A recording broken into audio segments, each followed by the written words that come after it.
이렇게 초대해 주셔서 감사합니다. 이렇게 사이버 대학 쪽으로 세계적인 이제 서울 사이버 대학에서 이렇게 초청해 주셔서 너무 감사드리고요. 저는 오늘 이제 빅데이터나 AI에 관련해서 이렇게 지난 10여 년간 어떤 일이 일어났는지 그리고 사람들이 어떤 일을 하는지에 대해서 제가 한번 그 경험으로서 있었던 여러 가지 일들을 한번 말씀을 드리고 빅데이터나 AI 제가 알고 있는 게 여러분이 알고 있는 거랑 비슷한지 그런 것 한번 확인할 수 있는 기회가 됐으면 아주 좋겠습니다. 그래서 오늘 일단 제 소개를 간단히 해드리고 그 다음에 이제 빅데이터가 뭔지 제가 알고 있는 거랑 데피니션이 서로 같으신지 한번 봤으면 좋겠고 그 다음에 이제 딥러닝이 또 근래 각광을 받았잖아요. 빅데이터 얘기가 몇 년 전에 나왔는데 갑자기 또 딥러닝 AI가 나와서 당황스러우실 수도 있고 그럴 텐데 그게 어떻게 연관이 되는지 그것도 한번 좀 말씀을 드리고 그리고 이제 그 예측에 대해서 데이터 사이언스, 머신 러닝, 뭐 AI 이런 얘기가 나오는데 사실 이게 뭐 예측을 하자는 거거든요. 그런 이제 이런 프레딕티브 어널리시스 예측이 빅데이터 쪽에서 어떻게 되고 있는지 그런 얘기를 한번 공유해 드리겠습니다. 그래서 저는 이제 2002년부터 캘리포니아 스테이트 유니버시티 로스앤젤레스에서 이제 교수로 근무하고 있고요. 아까 말씀드렸듯이 컴퓨터 사이언스, 컴퓨터 엔지니어링은 이제 석박사를 USC에서 했고 원래 이제 전자공학을 전공했는데 이제 코딩에 좀 관심이 있어서 전산 쪽으로 이제 옮긴 겁니다, 사실. 그렇게 했는데 사실은 이쪽 이제 전산이나 이런 쪽을 하다 보면 이제 엔터프라이즈 애플리케이션을 많이 하기 때문에 잡은 이제 경영정보학과 쪽에 잡을 잡았어요. 그래서 이제 비즈니스 스쿨에 경영정보학과 또는 이제 심플하게 인포메이션 시스템 디파트먼트가 있는데 거기서 잡을 잡았고 여기 미국에 가보신 분은 아시겠지만 이제 저쪽이 이제 태평양이면은 이쪽이 이제 다운타운 이렇게 건물들이 많은 게 다운타운 쪽이고 요쪽에 이제 다운타운 근처에 캘리포니아 스테이트 유니버시티 로스앤젤레스가 있고요. 요 밑으로 가면 이제 USC 제가 공부했던 USC가 있고 저쪽 이제 파란색 쪽으로 가면 이제 UCLA가 이렇게 있습니다. 그리고 저 바다 쪽 조그맣게 보이는 게 이제 저희가 이제 태평양 쪽이죠. 저희 학교는 이제 한 2만 5천 명 정도의 학생이 있고요. 2만 8천 명이군요. 그리고 이제 알럼나이들 꽤 많고 패컬티가 한 1,700명 정도 되는 그런 학교고 저는 이제 이쪽 이제 로스앤젤레스가 헐리우드에 있기 때문에 헐리우드 쪽에서 이제 프로젝트를 많이 했어요. 이제 소프트웨어 디벨롭먼트나 컨설팅 쪽으로 해서 예를 들면 이제 워너브라더스 옛날 워너브라더스에서 그 매트릭스 한창 그 영화가 인기가 있을 때 그쪽에서 게임을 만들고 있었는데 제가 이제 게임 쪽에서 파이낸셜 트랜잭션이나 데이터 인테그레이션 쪽으로 해서 좀 프로젝트를 했었고요. 물론 이제 이 매트릭스 게임이 굉장히 그 워너브라더스에서 밀던 그 프로젝트인데 사실은 이제 망했습니다. 그래서 뭐 이렇게 이런 게임이 있었다는 걸 아시는 분은 많지 않을 것 같은데 소니에 팔렸죠 이게. 그리고 이제 또 다른 이제 이엔터테인먼트라고 이제 여러분 이제 엔터테인먼트 채널, 연예 채널에 보시면 저런 마크를 많이 보실 텐데 저기 이제 미국 쪽 연예 담당한 그런 회사에서 뭐 데이터 인테그레이션이나 뭐 CMS 이런 프로젝트를 좀 했었고 이제 시리서치라는 데가 있는데 저기는 이제 옐프라고 해서 옐프닷컴이라고 혹시 옐프닷컴이라고 들어보셨나요? 미국에서? 제가 알기로 한 20분은 알 텐데 아마 손을 일부러 안 대시는 것 같은데 옐프닷컴이라고 해서 이제 마치 네이버에서 우리 동네 뭐 스타벅스 어딨냐 이렇게 하면은 이제 네이버 지도 이렇게 싹 나오잖아요. 그런 식으로 해서 유명한 옐프닷컴이라고 있는데 그거의 경쟁 회사가 이제 시리서치닷컴입니다. 그래서 시리서치닷컴은 이제 비즈니스 검색을 하는 회사죠. 비즈니스 검색을 하고 구글과 달리 구글은 전 세계에 있는 웹을 이제 검색을 하지만 시리서치나 옐프 같은 데는 검색어랑 위치를 동시에 해줘야 되죠. 위치 정보랑 검색 정보를 같이 넣어서 그 주변에 있는 자기가 찾고 싶은 뭐 스타벅스면 스타벅스 뭐 그런 이제 주변에 있는 정보를 찾을 수 있는 그런 회사에서 이제 검색 관련해서 프로젝트를 했고 요 회사에서 사실은 이런 이제 전 미국에 있는 비즈니스 데이터가 한 100만 개 정도의 데이터를 가지고 한 600기가바이트 정도의 비즈니스 정보가 있습니다, 사실. 근데 이제 그 정보는 사실 어디 가서든 어느 그 데이터점 값인가 그런 회사에 가면은 그 한 10억 정도를 주면 그 정보를 다 살 수가 있어요. 그래서 누구나 할 수가 있는데 이 회사의 큰 장점은 스타트업으로 시작을 했고 그 어떤 로컬 비즈니스에 있는 리뷰 정보를 사실은 가지고 있는 게 가장 큰 장점입니다. 다른 회사들은 그 정보가 없죠. 물론 옐프닷컴은 있지만 구글도 지금은 있고 그래서 예를 들면 요 미아역 앞에 있는 스타벅스가 얼마나 친절하고 얼마인지 뭐 깨끗한지 뭐 이런 정보가 리뷰하는 사람들이 다 남겼을 거 아니에요. 그런 정보들이 비즈니스마다 다 있는 거예요. 그러면 요 데이터를 사실은 이제 얘네들이 이제 검색 엔진을 가지고 검색을 하지만 그 데이터를 그 당시에 한 10년 전에는 XML이라는 데이터 포맷으로 바꿔서 그 데이터를 구글이나 이런 데 팝니다. 그럼 구글에서 그 데이터를 자기네 검색 엔진에 올려서 사람들이 검색을 하면은 예를 들면 스타벅스 미아점 하면 여기 그 구글 검색 엔진에 뜨죠. 그러면 누군가 클릭을 하면 예를 들면 10센트씩 저기 시티 서치가 또 프로핏을 얻어요. 이거 데이터도 팔았지만 이런 식으로 10몇 년 전이지만 그 당시 이제 미국은 굉장히 그런 그 데이터에 관한 중요성도 알고 그것도 팔고 막 이러고 있었어요. 그런 이제 에코시스템이 있었습니다. 그리고 또 하나는 이 데이터를 데이터베이스에 물론 이제 검색 엔진에 검색을 인덱싱을 하지만 데이터베이스에 저장을 하고 그거를 XML 파일로 바꾸려면 600기가 정도의 데이터가 나오는데 그 데이터를 만드는 시간이 한 10시간 넘게 걸리더라고요. 그러면 10시간이 걸리면은 누군가 실수를 하면 다시 10시간 또 돌려야 돼요. 그래서 그리고 이 데이터가 크기 때문에 그 에러 찾기도 쉽지 않아요. 그래서 이런 사실은 이런 이제 약간 좀 그 장애가 좀 있었지만 그 당시 이제 그 실리콘밸리 쪽에서 우리 이제 그 로스앤젤레스 이제 서던 캘리포니아라고 해서 남가주라고 하고 그쪽 실리콘밸리 이제 북쪽에서 그 노던 캘리포니아 또는 북가주라고 하는데 이쪽에서 이제 빅데이터라는 얘기가 슬슬 내려오기 시작했어요. 그게 한 2007년 그 정도였죠. 2006년, 2007년도에 빅데이터라는 게 있는데 여러분 대용량 데이터를 저장 및 처리하는 게 쉽다. 뭐 이런 얘기가 나오면서 저도 이제 그쪽에 관심을 가지고 그쪽 빅데이터 관련한 이제 스타트업 애들이랑 같이 이제 컬래버레이션을 좀 했었죠. 그런 회사들이 지금은 이제 혹시 좀 아실 것 같은데 뭐 클라우데라라든지 포토녹스 이런 회사들이 이제 그때 이제 빅데이터 관련해서 스타트업을 하면서 그 여러 가지 빅데이터 플랫폼이나 이런 걸 이제 예를 들면 이제 리눅스의 레드햇이나 뭐 이런 우분투 같은 회사가 있듯이 빅데이터 플랫폼 특히 이제 하드비나 이런 쪽에 뭐 클라우데라나 포토녹스 이런 회사들이 그 서비스를 쉽게 누구나 쓸 수 있게 이렇게 막 그 스타트업으로 이제 시작을 하면서 같이 이제 이 친구들과 좀 교류를 하면서 그걸 이제 저도 이제 학교 쪽에 이제 도입을 이렇게 사실 한 거죠. 그러면서 덩달아서 이제 클라우드 컴퓨팅 쪽 아마존이나 지금 이제 오라클 심지어 오라클도 이제 클라우드 컴퓨팅을 하는데 그쪽 회사들이 이런 이제 빅데이터 시스템을 자기네 그 서비스에 이제 넣으면서 이렇게 같이 또 그 친구들이랑 일을 하고 그러면서 이제 서울에서도 이제 제가 이제 빅데이터 센터를 이제 제가 아는 이제 회사 쪽에 그 도입하는 거에 좀 자문을 이제 계속 했었습니다.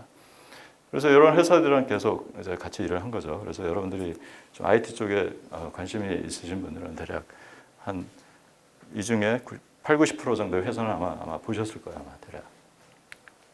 그리고 사실은 이제 데이터를 구하는 게 그 많은 여기 서울에 있는 제 지인들도 데이터를 왜 안 주냐고 막 컴플레인을 많이 하시더라고요. 특히 학교에 계신 이제 교수님들이 데이터를 안 줘서 리서치를 못 한다고 얘기를 많이 하시는데 당연한 겁니다. 데이터가 요즘은 밸류이기 때문에 데이터를 다 사야지 다 공짜로 안 준다. 단 데이터를 공짜로 주는 데가 정부 기관이죠. 정부의 공공기관들이. 저는 이제 LA시에서 데이터를 많이 봤는데 그 서울시도 보니까 요즘은 데이터를 많이 이렇게 오픈을 하더라고요. 그래서 LA시 같은 데서 그 데이터를 이제 오픈 데이터 해가지고 많이 이제 공유를 하고 여러분들 이제 구글링 해보면 찾을 수 있을 거고요. 또 하나는 이제 LA시 같은 경우 이제 또 따로 이제 어떤 데이터 사이언스 페더레이션이나 뭐 이런 협착 그 디비전이 있어서 그쪽에서 회사 쪽에 같이 이제 연결을 해서 회사 쪽 데이터를 잘 안 주는 데이터를 이제 서로 협업해서 가져와서 그거를 좀 좀 리서치를 해달라고 그러는 경우도 있긴 있어요. 그래서 이런 이제 그 회사들과 또는 공공기관이랑 해서 같이 이제 콜래보레이션을 좀 하고 있고요. 그게 이제 제가 이제 브리플리 그 어떻게 이제 빅데이터 이쪽에 익스포즈 됐는지 이걸 이제 설명을 해드린 거고, 그럼 이제 빅데이터를 한번 생각을 해보죠. 과연 여러분들이 알고 있는 빅데이터의 정의가 그 제가 알고 있는 정의랑 같은지 한번 생각을 해보자고요. 그래서 빅데이터를 얘기하면은 이게 과연 이제 데이터냐, 이게 과연 데이터를 가지고 큰 데이터를 가지고 그냥 빅데이터를 얘기를 하는 건지, 아니면 언뜻 빅데이터가 무슨 시스템이나 플랫폼이라고 들은 것 같은데 그게 빅데이터인지 그걸 한번 생각을 해보면 사실은 이제 그 대용량, 저는 이제 보통 여기서 그 물론 이제 서울뿐 아니라 미국에서도 이제 비슷한 얘기를 많이 하는데, 빅데이터 얘기를 하면은 자꾸 데이터 큰 것만 이렇게 생각을 하시더라고요. 그래서 데이터가 크면서 데이터 특성이 이제 예를 들면 3V를 가지고 있다. 그래서 볼륨, 그러니까 양이랑 뭐 various, 다양한 종류, 뭐 이게 구조화된 데이터, 정형화된 데이터인지 뭐 비정형화된 데이터인지 뭐 반정형화된 데이터인지, 그리고 이제 various, 아니 저 velocity, 그리고 데이터가 계속 지금 만들어지면서 나오는 데이터인지, 이미 저장이 된 배치성 데이터인지, 뭐 이런 특징을 가지고 이제 보통 데이터와 관련된 이제 얘기를 이제 빅데이터 얘기를 많이 하더라고요. 근데 사실은 빅데이터 하면 보통 이제 시스템을 얘기하는 거죠. 플랫폼이라는 게 이런 이제 그 대용량 데이터를 저장할 수 있고 처리할 수 있는, 연산할 수 있는 그런 그런 이제 플랫폼을 얘기를 하는 겁니다. 그래서 이 빅데이터 플랫폼이 나왔기 때문에 빅데이터라는 얘기가 나오는 거죠. 그래서 그걸 이제 그 생각을 해보면 이걸 우리가 컴퓨터가 어떻게 발전했는지 한번 생각을 해보자고요.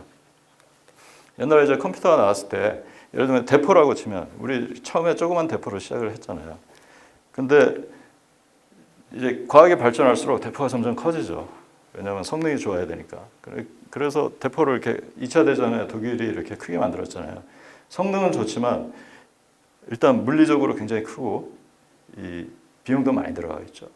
컴퓨터도 마찬가지로 조그만 서버가 점점 이제 커지는 식으로 이렇게 발전해왔죠. 예를 들면 CPU가 점점 빠르고 이렇게 뭐 데이터 그 메모리 뭐 디스크도 이렇게 커지는 방향으로 이렇게 발전을 해왔는데, 이게 사실 물리적으로 한계가 있는 거죠. 그래서 또 다른 어프로치가 그러면 우리 여러 서버를 같이 우리가 그냥 흔히 쓰는 서버를 여러 개 모아서 써도 성능이 비슷하게 나오지 않을까 해서 여러 개의 서버, 예를 들면 조청을 여러 개를 뭐 조청을 10개, 뭐 1000개, 10,000개 이렇게 같이 모아서 이렇게 운영을 하면은 엄청나게 더 대포보다 훨씬 더 싸게 더 좋은 성능의 컴퓨터가 나오지 않겠냐, 이런 식으로 발전하는 게 있죠. 이게 사실은 이제 슈퍼컴퓨터가 이런 개념이죠. 또는 이제 분산 병렬 시스템이 이런 개념이죠. 그래서 뭐 예를 들면 그 조선시대 때 총통 보면 그 총통이었죠. 총통 한 50개를 한 번에 쏠 수 있게 이런 식으로 만들었죠. 대포뿐 아니라 이런 식의 일종의 이제 분산 병렬로 싼 서버들을 모아서 이렇게 그 성능이 좋은 이제 컴퓨터를 만드는 것처럼 이런 식으로 만들어 왔잖아요. 마찬가지 개념으로 이제 분산 병렬 시스템 또는 슈퍼컴퓨터가 이런 식으로 나온 거죠. 그래서 요 이제 데이터 이슈로 다시 돌아와 보면 사실 이런 대용량 데이터가 이제 그 시대가 변하면서 뭐 IoT든 소셜 미디어 데이터든 뭐 바이오 데이터든 해서 데이터가 엄청나게 많아졌는데, 이런 데이터들이 사실 너무 크기 때문에, 그리고 또 형태도 비정형화된 또는 반정형화된 데이터이기 때문에 사실 기존의 시스템으로 기존의 서버로 이렇게 핸들링하는 게 사실 불가능하죠. 불가능하고 사실 가능은 한데 우리가 가능하다고 얘기할 때는 항상 비싸다는 얘기죠. 가능은 한데 우리 비싼 시스템을 사야지만 이게 가능하죠. 예를 들면 이제 오라클 데이터베이스를 쓰면은 굉장히 가격이 막 몇십억, 100억 막 이런 식으로 올라가죠.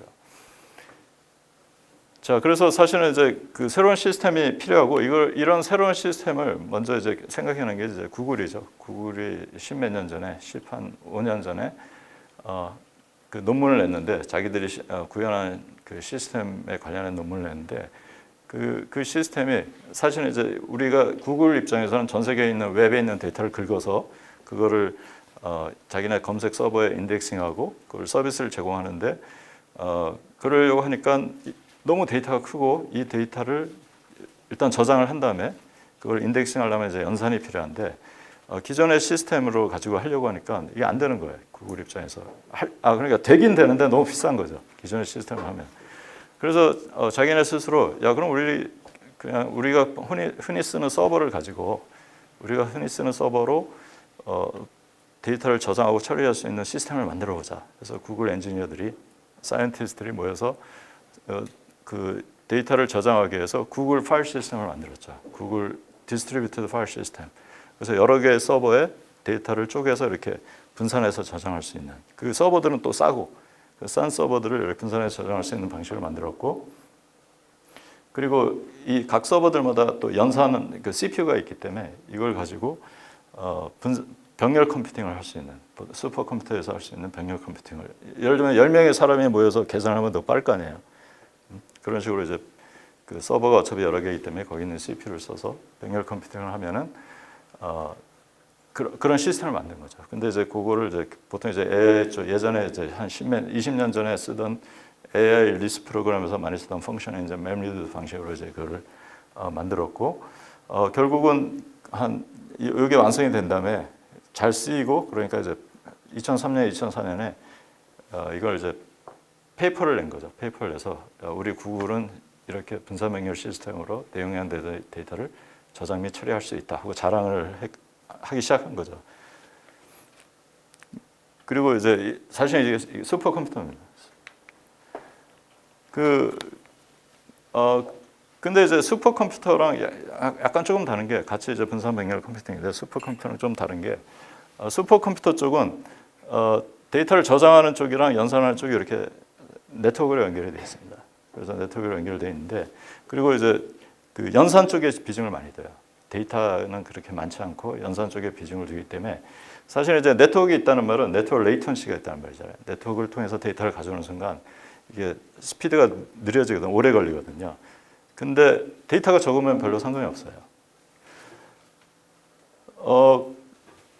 그리고 연산 쪽에 집중을 하니까 연산에 집중하는 알고리즘이 보통 이제 물리나 뭐 화학, 뭐 생물학, 뭐 날씨 예보 이런 거 할 때 아주 좋죠. 데이터는 별로 없어도 연산에 집중을 하는 알고리즘들이기 때문에 이게 잘 도는데, 지금 같은 시대, 십몇 년 전부터 데이터가 엄청나게 쏟아지는 데에서는 이 네트워크를 통해서 데이터를 왔다 갔다 하게 하려면 이게 작동을 안 합니다. 왜냐하면 데이터를 가져오는 순간 몇 기가의 데이터를 가져오는 게 예를 들면 20분이 걸릴 수도 있고 그러거든요. 그러면 이제 이 슈퍼컴퓨터 작동을 안 하죠. 근데 구글에서 만든 방식은 저 오른쪽에 보이는 저 방식인데, 예를 들면 각 서버에 서버에 디스크가 있잖아요.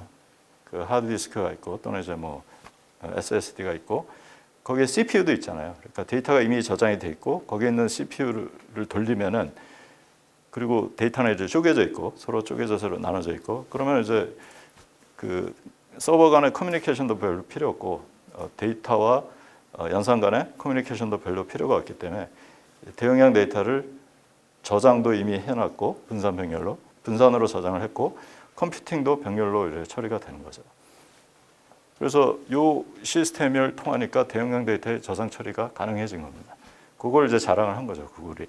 그리고 사실은 원래는 아키텍처였는데 이제 클라우드 컴퓨팅 쪽에서는 사실 이 아키텍처를 쓰고 있어요. 클라우드 컴퓨팅 쪽에서 이제 빅데이터 아키텍처를 구현을 해서 서비스를 하는데, 대신 저 네트워크가 하이스피드 네트워크이죠. 그래서 아무리 대용량 데이터가 있어도 이 하이스피드로 데이터를 이렇게 왔다 갔다 하기 때문에 클라우드 컴퓨팅, 아마존이나 뭐 마이크로소프트 애저 뭐 이런 데 쪽에서는 이 아키텍처를 가지고도 충분히 이제 대용량 데이터를 저장 및 연산하는 게 가능합니다, 사실. 그리고 아까 이제 언뜻 말씀드렸지만 병렬 컴퓨팅이 이제 혹시나 해서 별로 어려운 개념이 아니라, 예를 들면 우리가 곱셈을 하는데 한 명당 예를 들면 1초가 걸린다고 치면 곱셈이 5개가 있으면 5초가 걸려야 되잖아요, 한 명이 계산을 하면. 근데 우리 5명한테 곱셈 문제 하나씩 이렇게 나눠주면 1초에 5개 문제가 한 번에 계산이 되잖아요. 그게 이제 병렬 컴퓨팅입니다, 사실. 대신 물론 이제 그 서로 커뮤니케이션도 하고 이런 게 레이턴시가 있긴 있는데, 그래서 이제 분산 병렬이라는 게 원래 개념적으로는 그렇게 어려운 건 아닙니다. 그 2003, 4년에 이제 구글이 그 페이퍼로 자랑을 하고, 그거를 이제 그 아파치 그 오픈 소스 커뮤니티라고 들어보셨을 텐데, 아파치 오픈 소스 커뮤니티라고 이제 미국의 많은 그 엔지니어나 이런 사람들이 어떤 프로젝트가 있어요. 그 프로젝트에 관련해서 자기네들이 발런티어로 이렇게 그 프로젝트를 이제 구현을 하는 데가 있는데, 그 아파치 오픈 소스 커뮤니티에서 그 루신이라는 검색 엔진이랑 그 너치라는 이제 웹 검색 엔진을 만든 그 프로젝트가 있는데, 그쪽에 이제 열심히 그쪽에 이제 그 커미터로 있던 이제 더커팅이라는 사람이 있는데, 그 사람이 야후에서 일하면서 그 구글의 페이퍼를 보고서 그 이런 하드비라는 이제 프로젝트를 시작을 했어요. 그 하드비라는 프로젝트를 시작해가지고 대용량 데이터를 우리 분산 병렬로 구글이 한 것처럼 한번 만들어보자 해서 이렇게 만들기 시작한 거죠. 그래서 이제 하드비라는 거는 이제 그 자기 아들이 이제 코끼리 장난감이 있었는데, 그거의 이름이 하드비라 이제 하드비라고 지었고요. 뭐 특별히 보통 이제 미국 애들은 굉장히 심플하고 쉽게 모든 걸 하려고 하는데, 아시아 쪽으로 오면 굉장히 복잡하게 모든 걸 생각을 하더라고요. 그래서 하드비면 무슨 특별한 의미가 있다. 이거는 저게 장난감 이름일 수는 없다. 그래가지고 뭐 highly advanced distributed object oriented programming 뭐 이렇게 만든 사람이 있더라고요. 또 그런 말을. 근데 복잡하지 않습니다. 미국 친구들은 항상 모든 걸 쉽게 해결할 수 있게 만들기 때문에 그냥 장난감 이름이고요. 또 하나는 이런 이제 그 오픈 소스 커뮤니티에 그 미국의 엔지니어들이 막 열심히 이제 발런티어를 해서 뭔가를 만드는데, 왜 한국에서는 그렇게 안 하냐 이런 분들이 또 많이 봤는데, 그 컬처가 달라서 그래요. 미국 애들은 그 일단 퇴근을 한 5시, 6시에 하고, 퇴근을 하고 나면 할 일이 없습니다, 사실. 아무도 놀아주지도 않고. 그래서 집에 가서 그냥 계속 코딩하고 이런 걸 인조해요. 그래서 이 발런티어들이 굉장히 많은 겁니다. 그리고 물론 이제 미국도 LA나 뉴욕 이런 데 친구들은 좀 그래도 좀 사교 관계가 있어서 좀 시간이 좀 조금 그래도 바쁜데, 이 중부나 이쪽에는 시골에 있는 친구들이 많기 때문에 5시, 6시 끝나면 진짜 하루가 너무 길어요. 그래서 집에서 그냥 코딩으로 발런티어를 하는 겁니다. 그래서 이게 가능한 거죠, 사실. 우리는 너무 바빠서 이게 사실 쉽지는 않아요. 이런 그 오픈 소스 커뮤니티에서 일을 하는 게. 자, 그래서 이제 다시 이제 그 빅데이터의 정의를 한번 이제 같이 한번 이렇게 생각을 해보면요. 제가 이제 여러 논문에 얘기를 했는데, 빅데이터는 사실은 대용량 데이터를 저장할 수 있고 처리할 수 있는 분산 병렬 시스템이고, 또 그 서버들이 비싸지 않은 서버를 가지고 이거를 할 수 있는 그런 시스템이 사실 빅데이터라고 할 수 있습니다. 그래서 데이터라는 이 시스템이 있고 나서 데이터를 생각하는 거지, 데이터만 가지고 생각을 하시면은 자꾸 트래디셔널 시스템을 쓰시면서 빅데이터를 한다는 분들이 꽤 많더라고요. 예를 들면 트래디셔널한, 예를 들면 R이나 파이썬 이런 걸 가지고 데이터를 수집하고 분석하면은 되긴 되는데, 용량이 커지면은 이게 메모리 에러가 나요, 사실은. 그래서 그 트래디셔널 시스템으로 예를 들면 3B를 만족하는 데이터를 분석하고 예측을 했다고 해서 의미는 아주 좋긴 좋은데, 그거는 이제 전통적인 방식이고, 이런 이제 빅데이터 시스템을 써야지만 사실은 좀 더 미래지향적인, 지난 10년간 이쪽 전 세계에서, 특히 미국을 중심으로 한 전 세계에서 만든 진정한 빅데이터 시스템을 쓰는 거죠. 그리고 아까 이제 제가 하드에 대한 얘기를 했는데, 사실은 이제 하드뿐 아니라 스파크라든지 인메모리 컴퓨팅 엔진 스파크라든지 죄송합니다. 이게 자동으로 제 목소리를 인식해서 구글이 뭔가 작동을 하네요. 그리고 스파크라든지 아니면 이제 NoSQLDB 뭐 몽고DB, 카사드라, 뭐 레디스, 뭐 여러 가지 이제 NoSQLDB라든지, 심지어 이제 일라스틱서치가 지난 4, 5년간 이제 굉장히 발전했는데, 원래 이제 검색 엔진이 솔라라든지 이런 검색 엔진이 그 오픈 소스로 굉장히 유명했는데, 요즘에 이제 일렉서치도 굉장히 앞서가는 이제 빅데이터의 어떤 솔루션인 거죠. 그리고 이제 빅데이터에서 가장 큰 장점이 사실은 이제 리니얼리 스케일러블하다는 겁니다. 그 말이 뭐냐면 빅데이터 시스템이 예를 들면 4개의 서버를 가지고 어떤 이제 빅데이터 시스템을 구현을 했다고 치면은 예를 들면 요거를 가지고 뭐 예를 들면 한 1테라바이트 정도의 데이터를 저장하고 처리했다 그러면 또는 이제 1기가바이트 또는 3기가바이트의 데이터를 저장 및 처리했다 그러면 챌린지가 막 들어와요. 그게 무슨 빅데이터냐? 왜냐하면 데이터만 생각하기 때문에 데이터가 1기가바이트, 뭐 2기가바이트, 또 1테라바이트면 빅데이터가 아니라고 주장을 하고 챌린지가 들어오는데 사실은 이 시스템이 서버를 계속 붙일 수가 있거든요. 데이터가 커질수록, 데이터가 많아지면 많아질수록 계산을 해서 서버를 붙이면은 예를 들면 한 인더스트리에 가면 이제 8개 정도의 서버를 붙이면 한 몇백 테라바이트의 데이터를 이제 저장하고 처리할 수 있는 게 가능을 해요. 그래서 이 시스템을 써서 데이터를 어떻게 저장하고 처리하는 거를 할 줄 아는 사람이면 이것도 할 수 있습니다. 더 큰 데이터를 저장 및 처리하는 것도. 그리고 아까 제가 서버가 굉장히 싼 서버라고 얘기했는데 이게 또 인더스트리 개념에서 싼 서버는 또 개념이 다릅니다. 서버가 싸다는 건 뭐냐면 예를 들면 메모리가 32기가바이트 그리고 뭐 디스크가 예를 들면 한 60테라바이트 뭐 이런 머신이기 때문에 서버가 한 사실 1,200만 원에서 한 2천만 원 되는 그런 서버를 몇 대를 붙여서 이렇게 하는 거고 여러분이 생각하는 이제 랩탑이나 이런 건 아니고요. 그 정도를 이제 커머더티 서버라고 하죠. 싼 서버라고.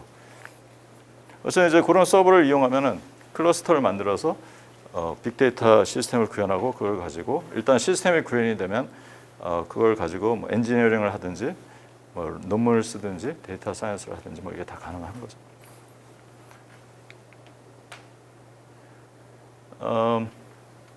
그렇죠. 이렇게 그래서 이제 이런 클러스터가 구현이 되면 이제 준비가 된 거죠. 이걸 가지고 여러분들이 하고 싶은 걸 마음껏 할 수가 있는 거죠. 그래서 뭐 데이터 분석을 하든 대용량 데이터를 그냥 저장만 하든. 그래서 이 기본 개념은 뭐냐면 데이터가 많은데 이 데이터가 뭔지는 모르겠어. 일단 저장을 하자. 그게 기본 개념이에요. 일단 저장하고 나서 그 다음에 도메인 전문가들이나 과학자들이 모여서 우리 이런 데이터가 있는데 이걸 가지고 뭘 할까요? 뭘 하면 이득이 있을까요? 하고 찾아내는 게 사실 포인트인 거죠. 그래서 일단 데이터를 저장하자는 겁니다. 싸게.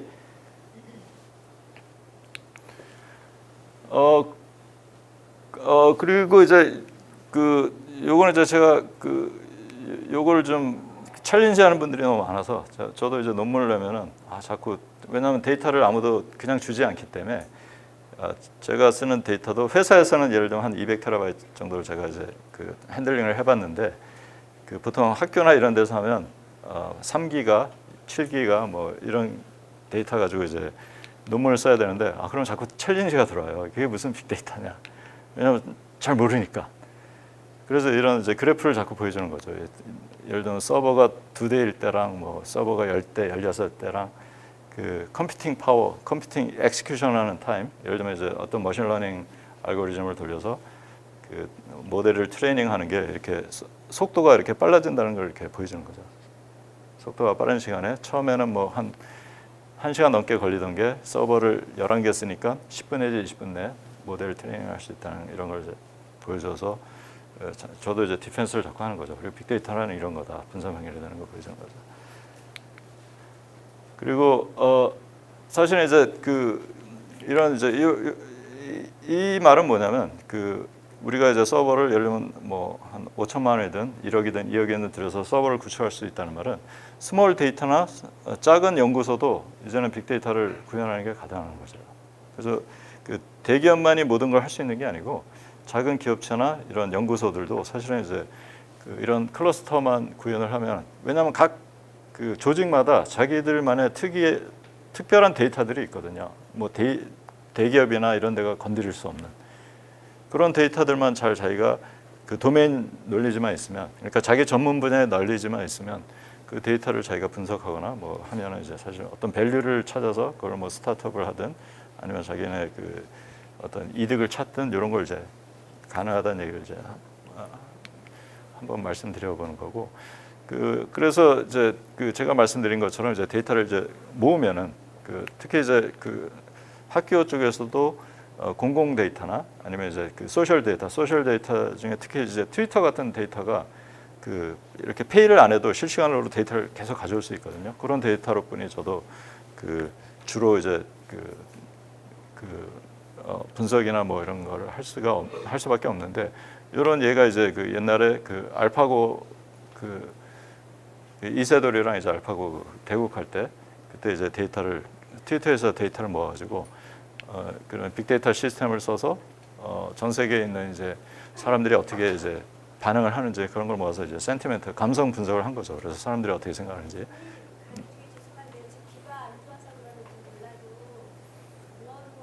그래요? 죄송합니다. 이걸 좀 대야겠네요. 네. 그래서 데이터를 이렇게 좀 제가 얘기하다 보니까 팔이 이렇게 점점 내려가는 것 같아요. 내려가면 또 다시 좀 알려주세요. 그런 데이터들을 이제 모아서 감성 분석을 이제 빅데이터 시스템, 예를 들면 하드비라는 시스템 또는 스파크라는 시스템에서 이제 감성 분석을 하니까 대략 이제 보통 이제 포지티브한 얘기가 많이 나오더라고요. 특히 이제 의외로 일본이랑 미국이 더 관심이 많더라고요. 대한민국에서 이제 트위터를 많이 안 써서 그런 건지는 모르겠는데, 중국은 뭐 자기네 시스템을 따로 쓰니까 중국은 뭐 사실 의외로 반응이 별로 없었고요. 트위터 쪽에서는. 그리고 이건 이제 일래스틱 설치를 가지고 대통령 선거 때 사람들이 어떻게 반응을 하는지 모았고, 여기 이제 보통 이제 패턴이 비슷하게 이렇게 튀죠. 이렇게 사람들이 트위터하는 카운터들이. 왜냐하면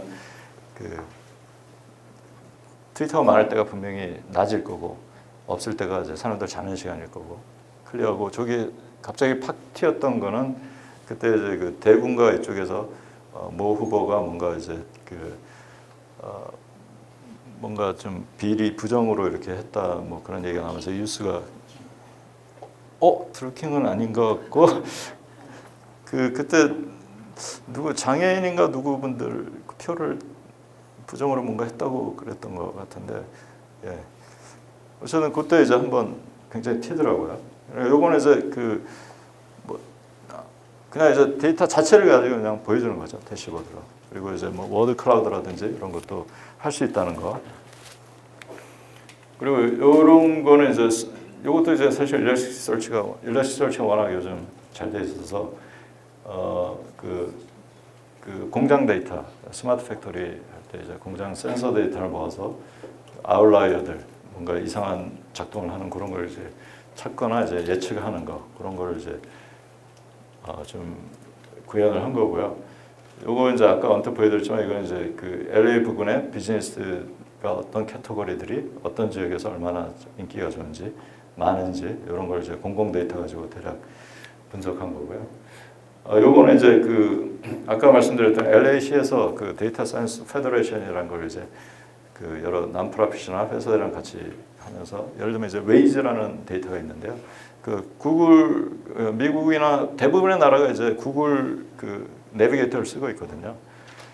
근데 이제 웨이즈라는 회사가 이제 구글이 산 회사가 있는데, 웨이즈라는 회사는 사용자들이 앱을 깔아서 어떤 이제 사고가 있거나 이러면 거기 사고가 여기 일어났다, 뭐 공사 중이다, 이런 걸 남길 수가 있어요. 그리고 자기들끼리 운전하면서 이렇게 채팅 비슷하게 이렇게 메시지도 날릴 수도 있고요. 좀 약간 위험은 한데, 어쨌든 이제 그런 거를 하는 웨이즈라는 곳에서 웨이즈에서는 앱을 설치하는 순간 자동으로 이제 데이터를 막 가져오기도 하고, 사용자의 이렇게 만든 데이터를 가지고도 이렇게 그 특정 지역에 어떤 일이 있는지를 이제 자기네들이 계속 데이터를 수집을 하거든요. 마침 이제 운 좋게 그 데이터를 LA시에서 저희 센터에 이제 줘가지고, 그걸 가지고 이제 요게 데이터가 좀 많아요. 데이터는 많은데 요거는 이제 9일 정도만 해가지고 한 5기가 정도뿐이 안 됩니다. 근데 사실은 한 200기가 정도 이상의 데이터인데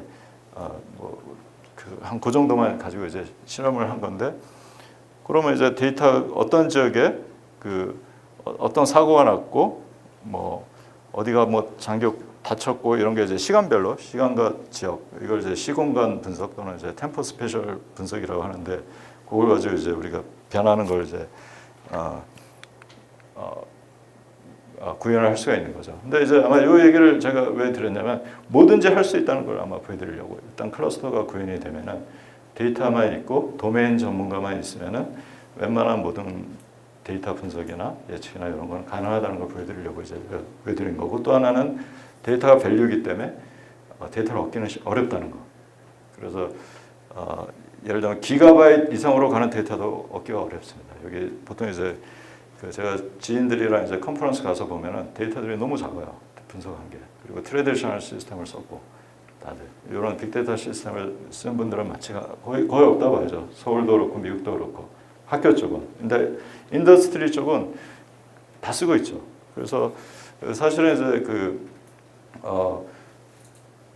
미국이든 한국이든 이런 IT 쪽은 사실은 기업들이 리딩을 하고 있어요. 그래서 아무리 학교가 좋고 MIT고 스탠포드고 사실 의미가 없습니다. 구글이나 아마존 아니면 조그만 스타트업들이 사실 웨이즈 같은 이런 회사들이 그 인더스트리를 리드하고 있고 그 사람들이 쓰는 기술이 사실은 제일 잘 나가는 기술이에요.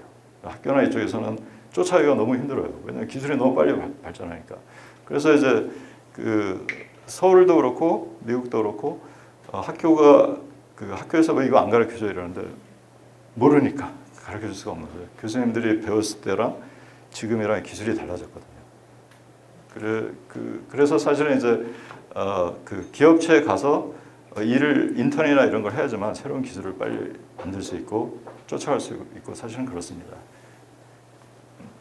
이거는 이제 서울뿐 아니라 미국도 마찬가지예요. 그래서 어떻게 보면 이게 찬스일 수도 있죠.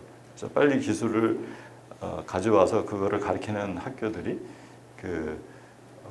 찬스가 더 많은 거죠. 자, 그럼 이제 딥러닝과 빅데이터 관련해서 좀 더 이제 얘기를 해보면, 자, 그래서 이제 빅데이터 분석이 있죠. 분석을 해서 데이터를 일단 저장하고 연산하고 그걸 가지고 이제 분석을 그냥 있는 데이터 자체를 이제 보여주거나 새로운 인사이트를 우리가 모르던 인사이트를 찾을 수 있는 어프로치가 있고 이제 데이터 사이언스인데 빅데이터 사이언스가 있죠. 대용량 데이터를 가지고 예측을 하는. 근데 다행히도 어떤 미래 패턴이나 트렌드를 예측할 수 있는 이제 머신러닝 알고리즘들이 이미 그 수학자들이나 아니면 사이언티스트들이 이미 만들어 놓은 거를 사실은 이제 우리 컴퓨터 하는 사람들이 그냥 그걸 쓰면 되는 거죠. 쓰면 되고 마침 이런 예를 들면 스파크나 이런 데서 이런 머신러닝 알고리즘을 사실 제공을 하죠. API로.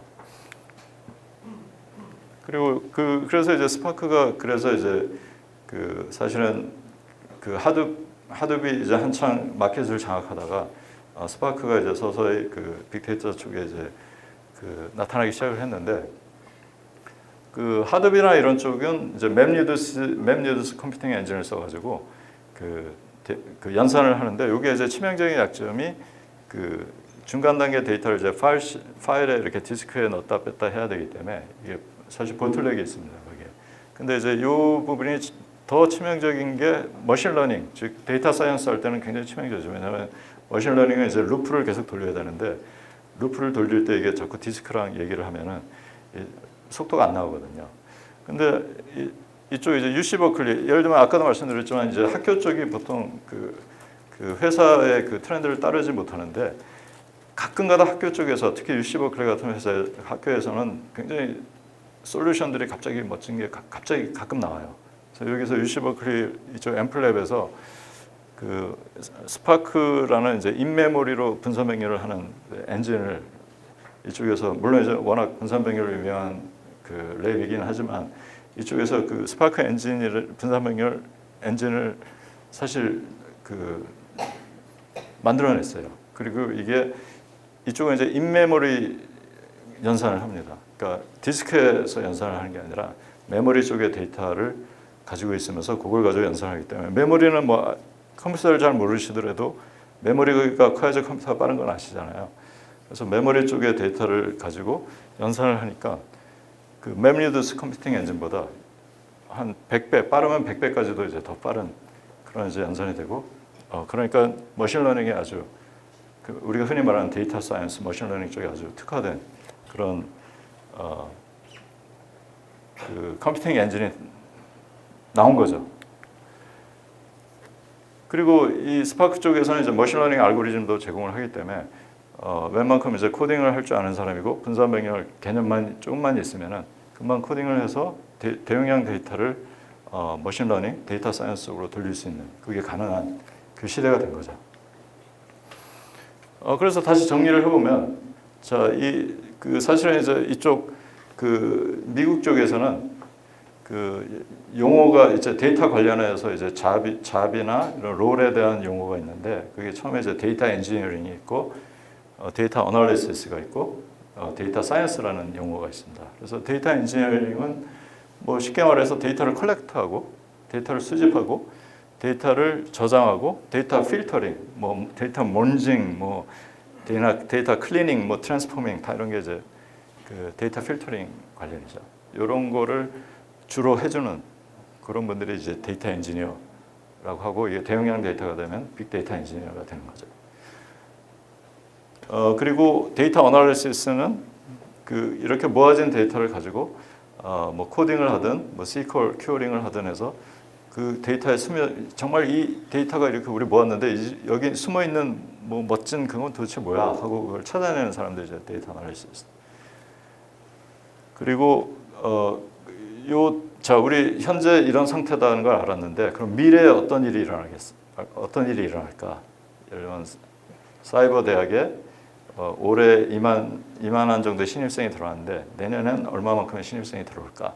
이런 걸 이제 예측해주는 그런 걸 이제 데이터 사이언스 쪽에서 해주는 거죠. 그래서 예측 관련이 데이터 사이언스. 그리고 사실은 이 프로젝트를 하면 이게 다 연동이 돼 있어야 되는데, 보통 한 70%, 60% 정도의 그 시간이나 비용은 사실 데이터 엔지니어링에 들어갑니다. 그만큼 이제 데이터를 일단 모은 다음에 그거를 필터링하거나 수집하거나 이런 거는 그 부분이 제일 중요하죠. 그렇게 데이터가 깔끔하게 정리가 돼 있어야지 데이터 분석이나 데이터 과학 쪽이 뭔가 일을 하는데 아주 수월한 거죠. 그리고 당연히 데이터 비주얼라이제이션도 중요하죠. 데이터 시각화가 왜 중요하냐면 내가 뭔가를 분석을 해서 그거를 예를 들면 보스에게 줬는데 글씨로 써 있으면 이거 보기가 너무 싫죠. 보스가 화를 내죠. 근데 그래프나 멋진 그림으로 보여주면 너무 좋아요, 보스들이. 사실은 이제 데이터 엔지니어링 분석 뭐 과학하는데 1년 들이고 시각화하는데 2주일 했는데 2주 잘했기 때문에 칭찬을 듣는 거죠. 그래서 데이터 시각화가 또 굉장히 중요합니다. 그래서 어쨌든 이런 식으로 이제 빅데이터 분석 및 예측 플로우가 이렇게 되고, 아마 자기 특성에 따라 어떤 분야든지 이제 보통 이제 IT나 데이터 사이언스 하는 분들은 들어갈 수가 있습니다. 이 롤에. 그리고 요걸 하시는 분들이 미국 쪽에서는 연봉이 너무 세요. 그래서 미국 대학들도 사실은 데이터 예를 들면 데이터 클러스터, 빅데이터 클러스터 플랫폼을 구현하고 그거를 메인테넌스를 해야 되는데 그걸 해줄 수가 없어요. 왜냐하면 그걸 해주는 사람들이 인더스트리에 나가면 한 12만 불부터, 그러니까 1억 2천부터 한 7억까지 받아요. 그리고 학교에서 어떻게 그런 우수한 인재를 쓸 수가 없어요. 왜냐하면 아마존이나 구글 뭐 이런 데서 또는 스타트업에서 다 데려가기 때문에. 아마 대한민국도 마찬가지일 겁니다. 거기서 이렇게 훌륭한 일을 하시면 네이버나 뭐 카카오톡, 삼성 이런 데서 다 데려가기 때문에 학교에서 그런 분들을 하여해서 운영하기가 쉽지는 않습니다. 자, 그리고 아까 언뜻 말씀드렸듯이 자, 이렇게 빅데이터 플랫폼이 나왔잖아요. 빅데이터가 있는데 사실 트레디셔널 시스템을 또는 트레디셔널한 데이터 사이언스를 하는 분들과 이 갭이 있어요. 갭이.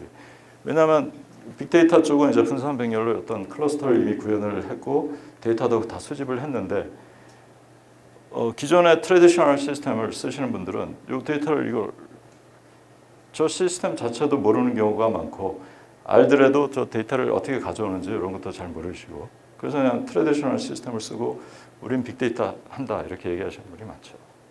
근데 사실은 저쪽으로 가야죠. 저쪽으로 가는데 못 가는 이유가 아무도 안 가르쳐 주니까. 혼자 배우면 자꾸 잘못된 정보를 갖는 거죠. 이거는 이제 대한민국뿐 아니라 미국도 마찬가지입니다. 그래서 저한테는 계속 이거 하려면 어떻게 하냐고 물어보는 분들이 많아요. 이 얘기죠. 여기 클러스터를 구현했는데 내가 싱글 서버, 나 좋은 서버가 하나 있는데 그걸 가지고 데이터 사이언스를 하려고 한다. 파이썬이나를 굴려가지고. 근데 여기 어떻게 접속하지? 이걸 그냥 하는데 빅데이터 쪽으로 저기를 접속해야 되지 않을까? 이런 생각을 많이 하는데 가능은 하죠. 왜냐하면 저기 데이터를 대용량 데이터, 예를 들면 1TB 있는데 그거를 한 200메가 정도의 샘플링을 하든지 아니면 200메가 정도로 뭔가 이제 따로 클리닝한 데이터를 이렇게 주면 이게 가능은 하죠. 근데 그거를 어쨌든 샘플링을 하든 클리닝을 하든 빅데이터를 아는 사람이 도와줘야 되죠. 그런데 빅데이터 쪽은 자체적으로 이미 저기 안에서 예를 들면 스파크를 돌려가지고 분산 백렬로 그걸 다 할 수가 있습니다. 이미 트래디셔널한 방법도 있지만 빅데이터 방식으로 이미 그걸 다 하고 계시죠. 자, 그러면 이제 딥러닝이라는 얘기가 또 몇 년 전부터 나오면서 큰 화두가 되고 있는데 이 딥러닝이 이제 일종의 머신러닝 중에 하나잖아요. 머신러닝 중에 하나인데 뉴럴 네트워크를 쓰는 거죠. 특히 이제 구글이 텐서플로우 API를 제공함으로 해서 예를 들면 기존의 GPU에서 그래피컬 프로세싱 유닛에서 GPU 안에 이제 코어들이 뇌들이 많으니까 일종의 병렬 컴퓨팅을 칩 안에서 할 수 있는 그런 이제 그런 상태로 라이브러리를 제공했고 그러니까 이제 다른 회사들도 예를 들면 파이토치라든지 케라스, 뭐 카페, 뭐 딥러닝 포제 뭐라든지 여러 이제 여러 API들이 이제 우후죽순으로 나왔고 그래서 많은 분들이 또 딥러닝 쪽으로 이렇게 리서치를 하시는 분이 많죠. 요게 한 3, 4년 전부터 사실 이제 4, 5년 전에 5년 전에 예를 들면 빅데이터가 서울에서 막 갑자기 우리 다 빅데이터 해야 돼 이러더니 한 2년 전부터는 또 우리 다 딥러닝 해야 돼 해가지고 이게 너무 트렌드를 정말 급속도로 이렇게 바꾸시고 이게 전혀 빅데이터는 이제 다 죽었어 이러는 걸 제가 봤는데 딥러닝을 하려면 사실 이제 빅데이터를 또 해야 되죠. 그러니까 딥러닝 이런 게 기술들이 갑자기 탁탁 튀어나온 게 아니라 사실 다 연결되어 있는 건데 너무 이렇게 트렌드를 이렇게 생각하다 보니까 이게 다 따로 있는 거다. 그래서 딥러닝이니까 이제 빅데이터는 다 죽었다. 그러면 딥러닝 하려면 데이터가 있어야 되는데 데이터는 어떻게 모으실 거예요? 연산은 어떻게 하실 거예요? 이렇게 물어보면 하고 좀 당황을 하시더라고요. 자, 그래서 딥러닝이 나왔는데 자, 딥러닝은 뭐 간단히 말씀드리면 뉴럴 네트워크를 쓰는 거고 뉴럴 네트워크 쪽이 예를 들면 RNN 스타일의 뉴럴 네트워크 있고 리커시브 뉴럴 네트워크, 리커런트 뉴럴 네트워크 스타일 있고 컨볼루션 뉴럴 네트워크 스타일 있고 뭐 컨볼루션의 뭐 브라더인 GAN 제너레이티브 애드버서리얼 네트워크 이렇게 대략 크게 있죠. 그래서 뭐 CNN을 하면은 보통 이제 이미지 인식이나 비디오 분석 그리고 내추럴 랭귀지 프로세싱이나 클래시피케이션 하거나 뭐 이런 쪽 예측 쪽에 좀 많이들 쓰시고 리커런트 뉴럴 네트워크는 타임 시리즈 관련한 타임 시리즈가 또 예를 들면 스마트 팩토리라든지 이런 타임 시리즈 굉장히 중요하잖아요.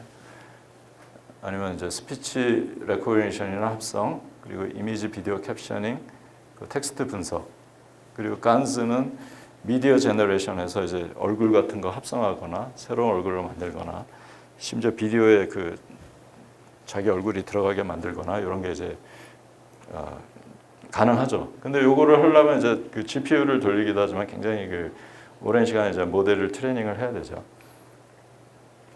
그런데 요쪽 이제 딥러닝 쪽에 굉장히 유명하신 이제 앤드류 잉이라는 전 스탠포드 교수가 유명한 그래프를 만들어줬죠. 그래서 예를 들면 트래디셔널한 빅데이터를 포함해서 트래디셔널한 빅데이터 머신러닝 방법을 썼을 때랑 뉴럴 네트워크를 썼을 때랑 특히 이제 뉴럴 네트워크가 이제 그 뉴럴을 많이 넣었을 때, 뉴럴을 많이 넣는 게 이제 라지 뉴럴 네트워크 또는 딥 뉴럴 네트워크라 딥 뉴럴 네트워크라 할 수 있고 조금 그 어떤 레이어들을 조금 쓴 게 이제 스몰 뉴럴 네트워크라고 쳤을 때 데이터가 많아질수록 퍼포먼스가 이제 좋아지는 거. 퍼포먼스가 좋아진다는 게 이제 애큐러시가 좋아진다고 생각하면 되죠. 뭔가 예측할 때 정확도가 좋아지는 게 트래디셔널한 머신러닝 알고리즘은 데이터가 아무리 많아져도 어느 선까지만 이 정도에서 애큐러시가 이렇게 계속 정체가 되잖아요. 데이터가 아무리 많아져도 데이터를 아무리 많이 가지고 그 훈련을 시켜도 이렇게 정체가 돼 있죠. 근데 뉴럴 네트워크에서 이제 딥 뉴럴 네트워크, 레이어를 많이 해준 뉴럴 네트워크를 쓰면은 데이터가 많아질수록 정확도가 점점 계속 꾸준히 올라가잖아요. 그래서 이런 유명한 이제 그 그래프를 만들었죠. 그래서 데이터가 많을수록 우리 뉴럴 네트워크 알고리즘을 쓰면 정확도가 높아진다. 이런 얘기를 이제 한 거고 여기서도 사실 이제 갭이 있습니다. 여기서 갭이 자 그러면 대용량 데이터를 쓰면 좋겠네. 뉴럴 네트워크. 근데 이 AI 딥러닝 쪽을 하시는 분들은 사실은 스몰 데이터를 가지고 하죠. 지금 GPU 서버는 좋지만 데이터가 별로 크지 않은 데이터를 그냥 예를 들면 싱글 서버에 GPU 하나 달고 며칠 동안 막 훈련을 시켜서 트레이닝을 시켜서 모델을 만들고 있죠. 근데 데이터가 큰 예를 들면 빅데이터 이미 지난 10년간 이미 우리 인프라를 구축했는데 이거 쓰면 되잖아요. 근데 왜 다시 또 옛날 트래디셔널 방식으로 그 싱글 서버에서 딥러닝을 돌려서 트레이닝을 오래 하면서 이제 그 예측을 하려고 하냐는 거죠. 요거는 약간 좀 그 이쪽 빅데이터 세계에서 많이 제기하는 문제고요. 요거는 이제 어떻게 보면 좀 어드밴스드된 컨셉이고 미국에서도 아는 분이 많지가 않아요. 그래서 이 그림을 다시 보면 자, 예전에 트래디셔널한 머신러닝을 쓰는 분들도 마찬가지로 기존의 빅데이터 클러스터를 안 쓰고 그냥 자기 싱글 서버에 돌리면서 머신러닝 조그만 데이터로 머신러닝을 했고 이 딥러닝 쪽도 그 GPU 서버를 쓰지만 소량의 데이터를 가지고 그냥 그 딥러닝을 돌려서 예측하는 모델을 만드는 거죠. 근데 이미 플랫폼이 있는데 왜 그 대용량 데이터를 안 하고 여기서만 돌리냐는 거죠. 요거는 이제 그 어쨌든 빅데이터 세계에서의 컨셉입니다. 우리 대용량 데이터를 저장, 처리, 분석, 예측할 수 있는 현재 플랫폼이 있다. 근데 왜 혼자 쓰냐? 요 퀘션을 제기하는 겁니다. 요 개념은 다시 말씀드리지만 많은 분들이 알고 있지는 않아요. 요거는 이제 빅데이터 쪽에서 특히 특화된 분들만 이런 이제 퀘션을 많이 제기하고 있고요. 그러면은 그럼 우리 딥러닝이랑 스파크 예를 들면 빅데이터의 그 데이터 사이언스 주로 하는 스파크를 같이 합치면 어떠냐 이런 이제 퀘션이 사실 딥러닝이 막 나오기 시작하면서부터 많이 이제 얘기를 하기 시작을 했죠. 그래서 분산 딥러닝이라는 개념이 요거는 아는 분이 많지는 않아요. 분산 딥러닝이라는 개념이 있는데 딥러닝을 이런 빅데이터 클러스터에 심자는 거죠. 그래서 여태까지 빅데이터 엔지니어링, 빅데이터 어널리시스, 빅데이터 사이언스 나왔는데 이제 분산 딥러닝도 하자는 거죠. 이미 플랫폼이 있으니까. 그래서 그런 시도들이 많은 회사들이 예를 들면 스파크를 만든 스파크 UC 버클리에서 스파크를 만든 사람들이 만든 데이터브릭스라는 회사에서는 딥러닝 파이프라인을 쓰자. 야후에서는 텐서플로우 on 스파크라는 우리 어프로치를 쓰자. 그리고 인텔에서 이제 빅데이터 또는 이제 어널리틱스 주 이런 시스템을 쓰자. 뭐 이런 식으로 이제 여러 이제 솔루션들이 몇 년 전부터 나와서 이제 그 빅데이터 딥러닝을 이제 같이 혼합해서 쓰려고 하는 거고. 그러니까 스파크의 기존의 빅데이터 스파크 컴퓨팅 엔진에 딥러닝을 심자는 얘기를 하는 거죠. 그래서 여기 원래 이제 이쪽이 스파크 그 플랫폼을 이렇게 간단히 그림으로 보여준 건데 여기에 분산 백렬, 분산 딥러닝을 DDL, 분산 딥러닝을 즉 텐서플로우나 이런 걸 돌릴 수 있는 파이토치나 텐서플로우를 돌릴 수 있는 라이브러리를 심자는 얘기죠. 그래서 그 각 서버들, 워커가 이제 그 서버들이라고 생각하면 메인 서버랑 워커들이 있는데 워커들의 분산 백렬, 분산 딥러닝이 라이브러리가 들어가서 분산 딥러닝 API를 돌릴 수 있게 분산 백렬 시스템으로 돌릴 수 있게 기존의 빅데이터 플랫폼을 쓰자는 거죠. 그래서 사실 이제 프레딕티브 어널리시스 예측 분석이 빅데이터로 가능한 걸 이제 제가 여러 가지 논문을 썼었는데 예를 들면 자 우리 그 빅데이터 플랫폼에서 데이터를 가져오는 데이터를 샘플링하면 이제 트레디셔널 데이터 사이언스로 이제 돌릴 수가 있겠죠. 그래서 예를 들면 요 주황색 곡에 이제 그 데이터 샘플링을 빅데이터 시스템에서 가져와서 그걸로 머신러닝 모델을 만들어서 그 정확도를 대략 이렇게 가져올 수 있다는 걸 보여드리고 좀 더 진한 브라운색 저쪽 4개는 데이터브릭스 클러스터랑 오라클 빅데이터 시스템에서 좀 더 대용량의 데이터를 돌려서 모델을 트레이닝해서 같은 이제 예를 들면 이제 광고를 클릭하는 데이터가 있잖아요. 광고를 클릭하는데 사람이 클릭하는 경우가 있고 기계가 클릭하는 경우가 있잖아요. 왜냐하면 사람이 돈을 벌기 위해서 기계가 클릭하게 만드는데 그때 이제 어떤 게 사람이 클릭하고 어떤 게 기계가 클릭한 거죠. 그걸 이제 클래시피케이션을 하는 그 예측하는 거를 빅데이터 시스템이지만 거기서 샘플링한 데이터를 가지고 기존의 트레디셔널한 방식으로 모델링한 거랑 빅데이터 방식으로 예를 들면 스파크를 돌려서 모델링하는 거를 가지고 이제 비교를 한 그래프고요. 비슷하게 이제 파이낸셜 데이터 같은 거를 이제 프로드 디텍션 하는 것도 이제 굉장히 중요한 이제 것 중에 하나인데 그것도 빅데이터 플랫폼을 가지고 아까 이제 보여드렸던 그래프가 그건데 이제 챌린지가 들어오니까 예를 들면 데이터가 한 700메가바이트 정도의 데이터니까 자꾸 챌린지가 들어와요. 데이터가 700메가인데 그게 무슨 빅데이터야? 왜냐면 데이터만 생각하니까. 근데 일단 데이터가 그 회사에 가지 않는 한 몇 기가바이트, 몇 테라바이트는 할 수가 없습니다. 데이터를 아무도 안 줘요. 그래서 이제 학교에서는 이제 몇백 메가, 뭐 1기가바이트, 2기가바이트면 사실 굉장히 충분한 데이터고 빅데이터 시스템을 쓰면은 사실 이제 빅데이터 어프로치인데 어쨌든 논문 내면 이제 챌린지가 들어와요. 그래서 논문에 이제 보일 수밖에 없는 거죠.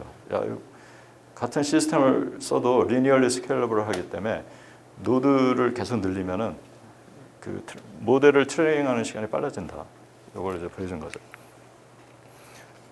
그리고 아까 말씀드렸던 이제 트래픽 데이터, 그 웨이즈 트래픽 데이터도 마찬가지로 그 데이터 자체는 예를 들면 그 웨이즈에서 준 거는 이제 100기가바이트 이상의 데이터인데 그 중에서 이제 논문을 쓰기 위해서 예를 들면 9일치만 분석한 게 2기가바이트이고 요 근래 이제 그 페이퍼가 억세트된 거는 이제 10기가바이트 정도, 한 달 정도 데이터를 하니까 10기가바이트로 된 거. 그걸 가지고 이제 데이터를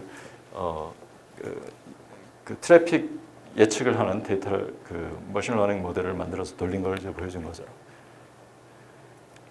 그래서 이런 트래픽 데이터는 이제 기존의 이제 빅데이터 시스템을 가지고 만들었고, 예를 들면 노드가 한 6개 정도 되는 오라클 그 클라우드를 쓰고 CPU 12개, CPU 스피드는 한 2.2GHz고 메모리 전체 6개 노드에 있는 메모리 합쳐만 180GB되고 전체 저장량 6개 서버에 있는 저장량 서버 전체 저장량 한 682GB되고 이런 이제 클러스터를 가지고 그 트래픽 데이터 예측하는 그런 시스템을 만들었고 이 논문 자체는 일단 빅데이터 시스템이 있을 때 거기서 그 트래디셔널한 머신러닝을 돌린 부분이 있어서요.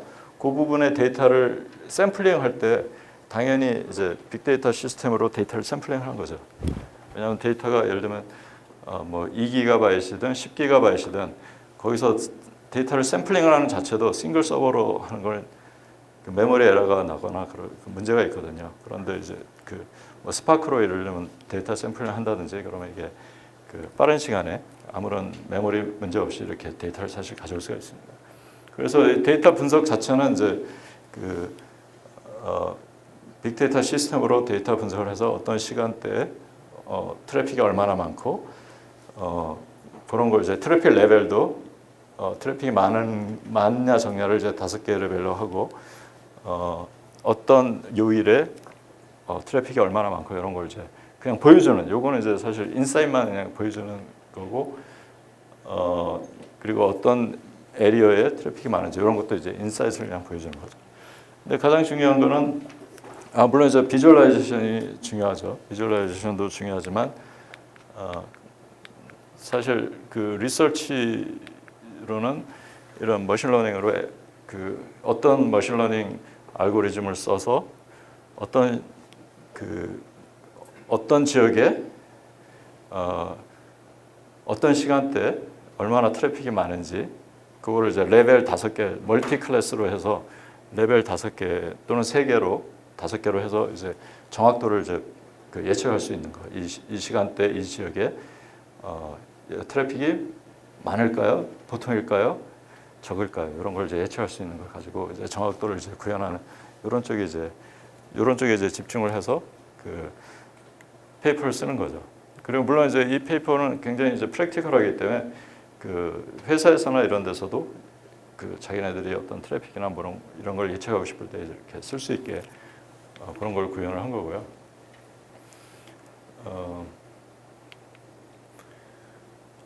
또 하나는 그렇죠. 아까 말씀드렸던 이제 분산 백렬 딥러닝,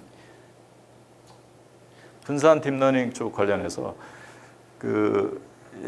이제 빅데이터 쪽에서 빅데이터 사이언스 쪽으로 이제 보통 이제 요거는 뭐냐면 이제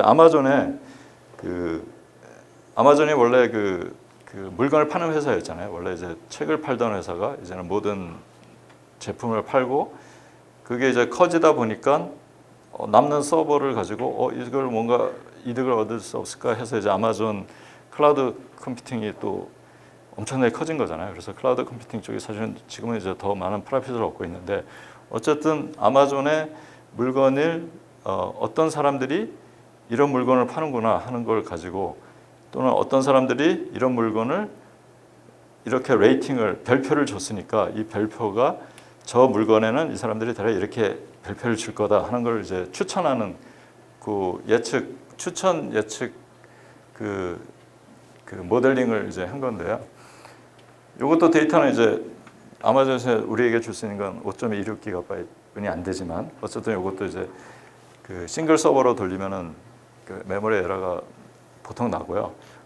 빅데이터 시스템으로 돌리면은 보통 이제 스파크 머신러닝 컴퓨팅 엔진으로 돌리면 보통 유명한 게 이제 ALS 알고리즘이 있고 요게 이제 텐서플로 쪽에서는 뉴럴 콜래보레이터 필터링이라는 추천 알고리즘이 있는데 요 두 개를 돌려서 이제 비교를 한 거죠. 빅데이터 시스템에. 그래서 요 퍼포먼스 즉 얼마나 오랫동안 모델을 트레이닝해서 예측을 할 수 있는지 그거를 그래프로 비교해 보면 요게 이제 기존에 스파크를 가지고 모델링을 한 거고 나머지 6개가 배치 사이즈만 좀 바꿨지만 딥러닝 분산 딥러닝을 써서 모델 트레이닝하는 시간을 이렇게 보여준 거고 그냥 심플하게 얘기하면 원래 이제 딥러닝 쪽이 좀 더 오래 걸리거든요. 근데 이제 싱글 서버로 보통 돌리니까 근데 이렇게 빅데이터 클러스터를 써서 돌리면은 어떻게 보면 좀 비슷한 시간 내에 모델을 트레이닝할 수 있는 거죠. 기존에 스파크 빅데이터 알고리즘을 쓴 거랑 분산 딥러닝을 썼을 때랑 트레이닝 같은 빅데이터 클러스터에서 돌린 거고 뭐 약간 좀 거의 뭐 30분 내로 모든 트레이닝이 끝날 수 있다는 걸 이제 보여드린 거고, 정확도는 모델을 만들고 나서 진짜 별표를 예측하는 거를 비교를 해보면 확실히 분산 딥러닝 쪽이 정확도가 좀 이게 이제 에라율이거든요. 에라율이라는 게 내가 예를 들면 별표, 이 사람은 별표 5을 줄 것 같은데 했는데 진짜 보니까 별표 4개를 준 거죠. 그러면 이제 에라가 1이잖아요. 그것처럼 이제 에라율이 기존에 빅데이터 스파크 데이터 사이언스 썼을 때는 예를 들면 1.5, 1.6에 가까운 그런 에라율인데 그 분산 딥러닝을 썼더니 뭐 0.6, 0.7 이 정도로 뭐 50% 이상의 정확도가 더 좋아진 거죠. 그래서 같은 시스템 내에서 스파크 빅데이터 사이언스를 썼을 때랑 분산 딥러닝을 썼을 때 시간은 비슷하지만 정확도는 더 높아진다. 이런 걸 이제 보여드리는 논문이죠. 그래서 그런 걸 이제 증명을 자꾸 해주는 거죠.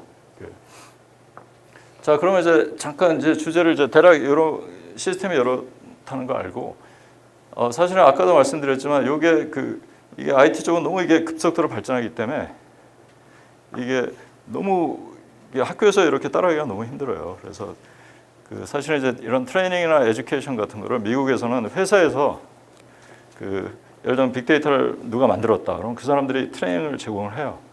근데 이제 트레이닝이 비싸죠. 그래서 예를 들면 빅데이터가 처음에 나왔을 때 클라우데라나 호트넉스 같은 회사에서 자기네들이 이제 빅데이터를 리딩하고 있으니까 그 트레이닝 프로그램을 만들어서 그래서 주당 3일 내지 4일 정도 트레이닝을 하고 1인당 한 250만 원에서 300만 원을 받고 트레이닝을 이제 시작하는 거죠. 그리고 요거를 미국의 대기업들은 뭐 소기업도 마찬가지예요. 작은 기업들도 기꺼이 이 자기네 엔지니어를 보내죠.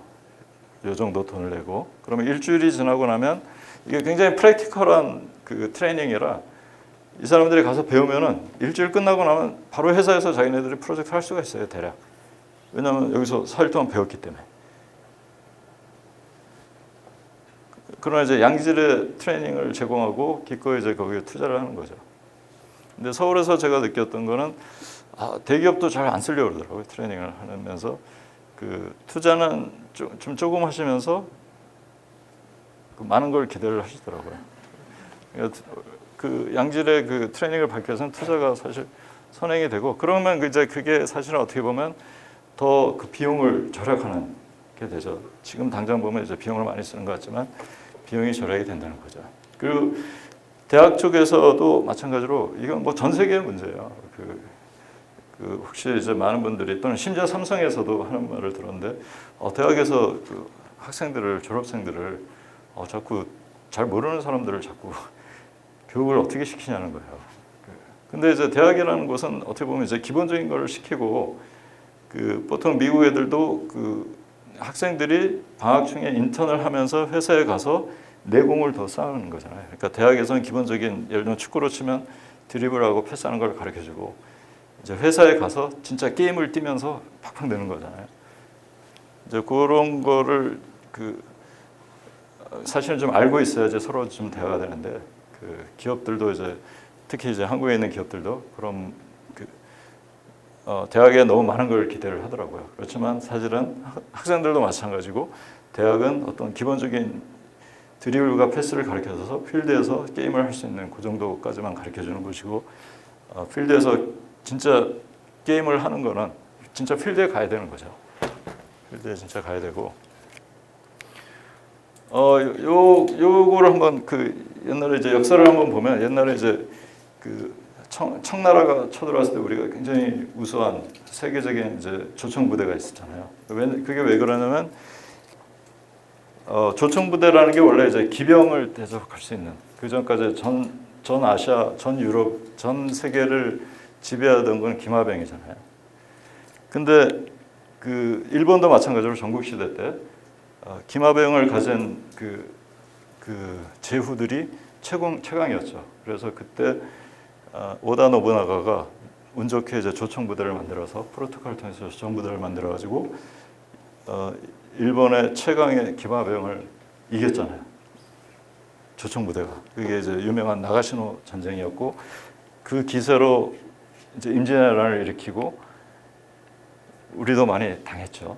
그런데 대신 이제 조선에서는 그 많은 이제 항외들 왜구들이 이제 항복을 해서 그 왜구들에게 조총 기술을 배웠잖아요. 조총 기술을 배우고 조총 부대를 세계적인 조총 부대를 만들었죠. 그리고 나서 사실 이제 조총 부대를 만들면서 그 외구 그 외장들을 거의 죽인 걸로 알고 있어요. 너무 잔인하다고 왜구들이 그 항복한 왜구들을 다 죽였는데 어쨌든 그리고 나서 청나라 기마병과 전쟁을 했는데 우리 다 죽었잖아요. 왜냐하면 트레이닝은 나름 잘 받았는데 실전 경험이 없는 거예요. 실전 경험도 없고 트레이닝을 약간 좀 애매하게 배운 거죠. 그리고 이제 그때 이제 전문가들인 외구 외장들도 다 죽였고, 그러니까 이제 전쟁이 막상 일어나면 다 죽는 거죠. 그래서 이제 트레이닝이라는 게 이렇게 굉장히 중요하고 또 실전이라는 게 실전 트레이닝이 굉장히 중요한 거죠. 그래서 뭐 이제 좀 마무리를 지으면 일단 오늘 제가 빅데이터에 대해서 그 개념이 데피니션이 우리가 서로 같은 생각을 해야 되기 때문에 그 데피니션을 좀 정의를 해드렸고요. 그리고 데이터 수집, 엔지니어링 그리고 분석, 데이터 사이언스가 대략 뭔지 이렇게 좀 설명을 해드렸고 또 분산 딥러닝이 있었는데 이제 새로운 분산 딥러닝이라는 게 빅데이터랑 같이 합쳐서 하려고 하는 시도가 있다는 거.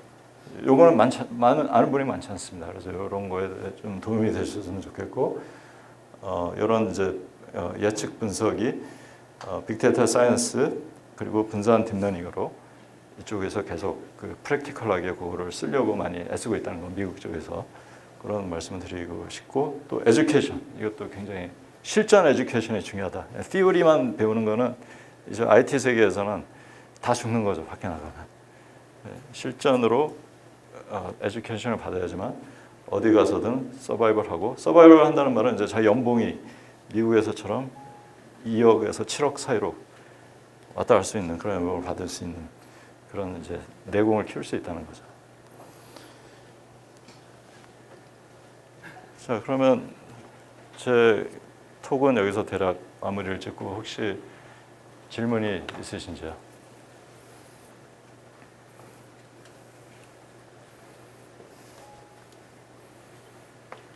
네. 마이크를 드려야 되나 아니면 어떻게?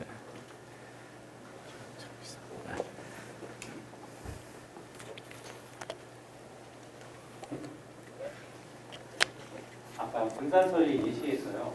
이제 같은 알고리즘을 가지고서도 싱글코어에서 돌렸을 때나 실제로 분산처리에서 했을 때랑 그 정밀도가 달라지는 예시를 보여주셨는데, 이제 같은 알고리즘이라 한다면 사실 같은 변형 처리 안에서 같은 결과값이 나와야 될 텐데 오히려 분산처리에서 왜 다른 결과값이 나오는지에 대해 예. 일단 그 굉장히 정말 좋은 질문이고요. 이게 보통 그걸 이제 일단 디텍트 하시는 분도 많지 않은데 그걸 바로 딱 디텍트 하셨네요. 일단 데이터가 다르잖아요. 싱글 서버에서 돌릴 때 어떤 샘플링된 데이터를 가지고 돌린 거고, 요건 이제 전체 데이터를 가지고 돌린 거고, 이 전체 데이터에서 어떻게 보면 이제 데이터 클리닝이 잘 안 된 걸 수가 있죠. 그냥 돌린 거죠. 이 어떤 덜티 데이터가 있든 없든 모르겠고 일단 돌리자 해서 아마 그렇지 않을까 싶어요. 근데 이것도 사실은 이제 좀 더 깊이 리서치를 하면 요걸 이래서 그렇다는 걸 찾아내야 되는데 지금은 이제 그 정도까지는 리서치를 안 했기 때문에 추측으로뿐이 얘기를 못 드리는 거죠. 데이터가 더티할 가능성이 높다는 거. 그 정도. 또 뭐 질문 있으십니까?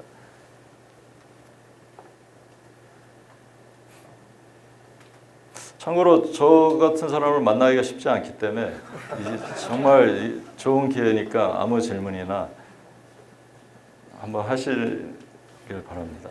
제가 아까 교수님 오시기 전에 아무 질문이나 해도 된다고 말씀드렸는데 정말 그 지금 이제 전공이 아니신 분들이 굉장히 많이 있으실 거예요.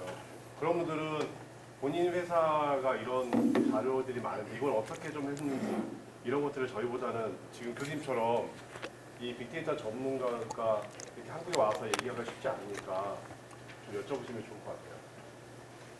네.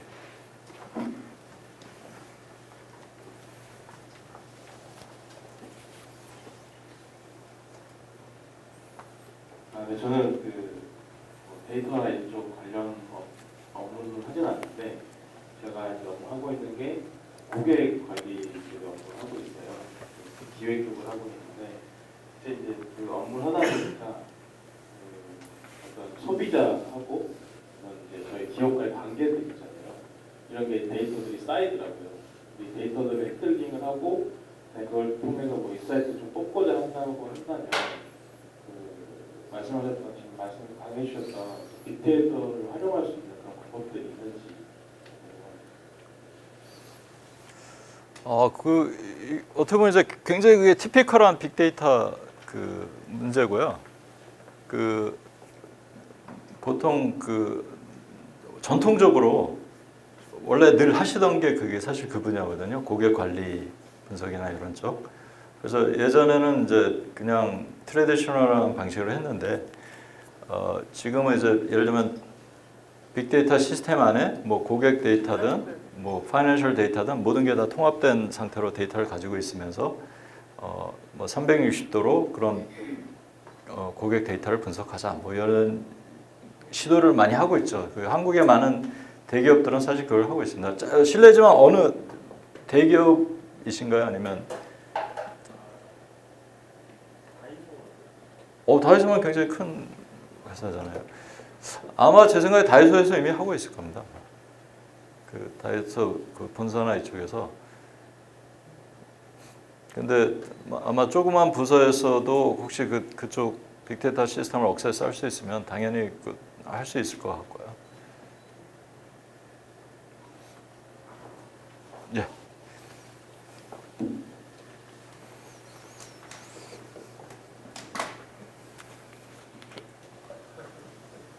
안녕하세요.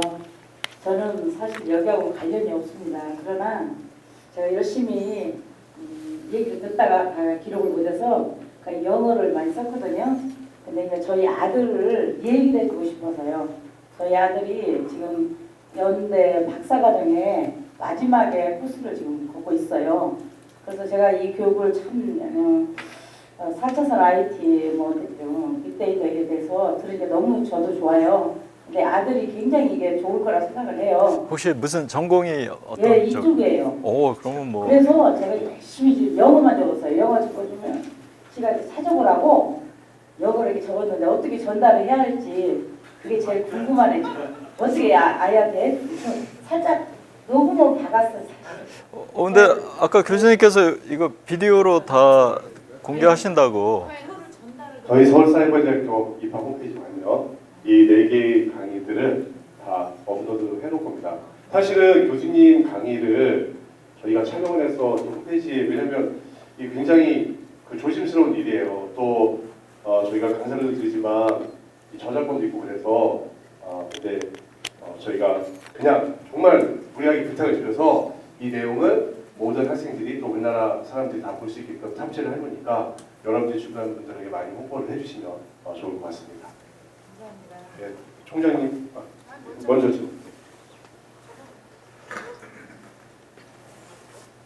저는 원래 이과 대통령이었는데 저는 목회 쪽을 하기 때문에 소명리에서 이제 인문계열 뭐 신학하고 심리학, 철학 이런 쪽 계속 공부를 하다가 인문학적 배경을 지금 공부를 하고 있는데 다시 이제 근데 시대가 바뀌면서 계속 너무나 빠른 시대가 바뀌면서 헤드폰 전에는 전화 걸기만 됐지만은 지금은 이걸 기능을 사용하는데 이 기능을 갖고 있지만은 저는 이 기능을 다 사용하지 못하고 있거든요.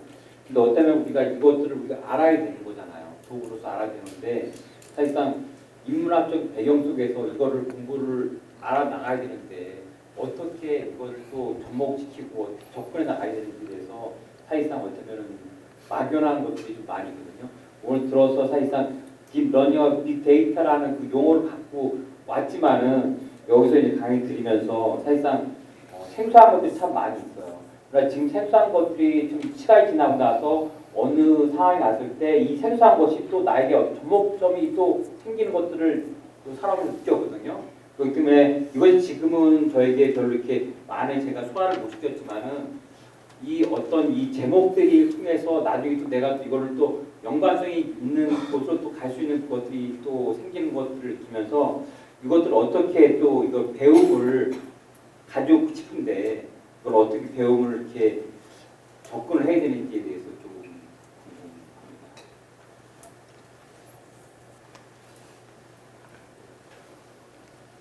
궁금합니다. 굉장히 어려운 질문을 해주셨는데요.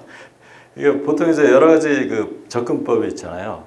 예를 들면 내가 어떤 이런 스페셜티가 있는데 이런 새로운 IT 기술이 왔을 때 어떻게 보면 전공을 바꾸는 방법이 있을 수 있고 이쪽으로 두 번째 방법은 협업을 하는 거죠. 협업을. 지금 시대가 지금 통섭의 시대. 그렇죠. 예.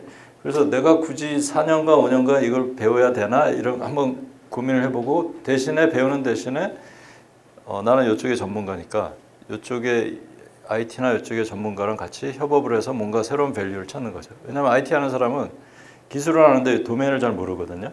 그래서 도메인을 찾고 있어요, 다들. 새로운 기술을 뭔가 이용을 하려고. 그래서 이런 협업이 저는 아마 그 방법이 더 좋지 않을까. 이런 큰 빅픽처만 알고 계시면 되는 거죠. 그래서 저희 IT 국가대학에 컴퓨터공학과, 전기전자공학과, 기계지원공학과, 소프트웨어융합 전공 이렇게 있습니다. 저희가 그 1+1, 그러니까 저희는 IT 전공하는 쪽에서 대부분 다른 사회복지나 상담이나 이런 쪽에 말씀을 드려요. 기본적으로 그쪽에서 원전공을 하시고 IT 쪽에 몇몇 과목들을 들으시면 충분히 지금 말씀하신 부분들을 소화를 할 수 있습니다. 그런 식으로 좀 하시면 좋지 않을까 생각이 들어요. 저희 대학에도 빅데이터 정보과학과가 따로 있습니다. 그러니까 사람들이 4차 산업 IT 다 얘기하면서 우리 대학에 그런 학과가 있는데 그거는 나하고 상관없어 이렇게 말씀을 하셔요. 그러니까 세일즈 한것 같은데 어쨌든 네, 그렇게 좀 보시면 좋을 것 같고요. 또 질문 있으십니까? 네. 한번 질문이 이제 나오기 시작하면 네. 저는 사회과학 기독을 그러고요. 전공은 아니지만 관심이 많습니다. 교수님께서 이제 미국에서 강의를 하시고 했기 때문에 미국과 한국의 어떤 빅데이터의 공부라든가 수준의 차이라든가 최근에 이제 국회에서 3데이터법이 통과되는가 안 되는가 이런 것 때문에 앞으로 데이터 관련 산업이 문제가 있다 없다 이런 우리가 많았습니다. 그래서 그런 거와 비춰볼 때 한국과 미국에서 이런 빅데이터를 공부하고 연구하는 게 어떤 서로 차이점이 있는지 한국에서 공부하는 게 어떤 애로라든가 이런 게 있는 건지 이런 거를 묻고 싶고요. 또 오늘 특히 이제 이 토요일인데도 이 사이버대학에서 이런 자리를 마련해 주셔서 참 정말 감사합니다. 제가 추가해서 하나 더 말씀드리면 저희 그 IT 문과대 학생들 중에 몇몇 학생들은 빨리 3년 만에 졸업을 하고 또 외국이나 또 국내 대학원에 진학을 많이 하려고 합니다. 그런 경우에는 사실 저희가 국내 대학들은 이제 연결을 할 수 있지만 사실 이제 교수님이 계신 그런 쪽의 대학에 저희 학생들도 졸업을 시켜서 좀 보내고 싶은데 그러면 여기 이제 저희도 보니까 지금 젊은 그 저희 학생들이 있거든요. 그런 부분들은 어떤 것들을 좀 준비를 하면 좋겠는지 그런 것들을 좀 같이 말씀해 주시면 좋을 것 같습니다. 네. 일단 사회과학 쪽 질문이라 굉장히 날카롭게 질문을 해주셨는데요. 이게 예전에는 이제 대한민국이 약간 예를 들면 미국이랑 많이 뒤쳐져 있었는데 그래도 그 가장 큰 장점은 이제 굉장히 빨리 모든 걸 이제 캐치업하려고 하더라고요, 대한민국은. 그래서 미국이 이제 항상 이런 IT들이 앞서가고 있는데 제 생각에는 일단 데이터나 이런 거를 공유 안 하는 거는 미국이나 대한민국이나 비슷한 것 같고요. 단지 이제 차이가 있다면 미국에서는 이제 이런 새로운 그 컨셉이 많은 스타트업을 통해서 이제 빠르게 나오고 이게 또 빠르게 트레이닝이 돼서 인더스트리에서는 이제 빠르게 이걸 이용을 한다는 거고 그 서울에서는 그거보다 한 2, 3년 늦게 이제 대기업에서 이렇게 차용을 하더라고요. 근데 그게 이제 미국 같은 데서는 점점 예를 들면 빅데이터가 나오든 딥러닝이 나오든 그게 이제 확산이 계속 깊이 이렇게 계속 쭉 되는데 서울은 이게 트렌드가 바뀌면은 예를 들면 빅데이터를 해다가 딱 버리고 사실 다 연관이 돼 있는데 이제 모두 딥러닝이야. 이런 게 좀 이렇게 너무 급박하게 좀 연관이 돼 있지만 이렇게 빠르게 변하려고 하는 그런 게 좀 있더라고요. 그 정도 그 정도뿐이 제가 그 생각을 못 하겠네요. 네. 네. 그리고 제 생각에 미국 대학 쪽을 가는 거는 뭐 이렇게 의지만 있으면 쉽게 제 생각에 갈 수 있을 것 같아요. 그러면 저희가 관심 있으면 제가 교수님께 메일로 이렇게. 네, 그건 뭐 전혀 문제 없고.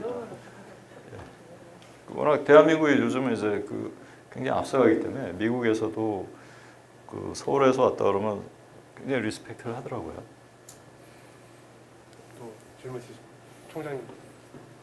대학원 질문이었고요.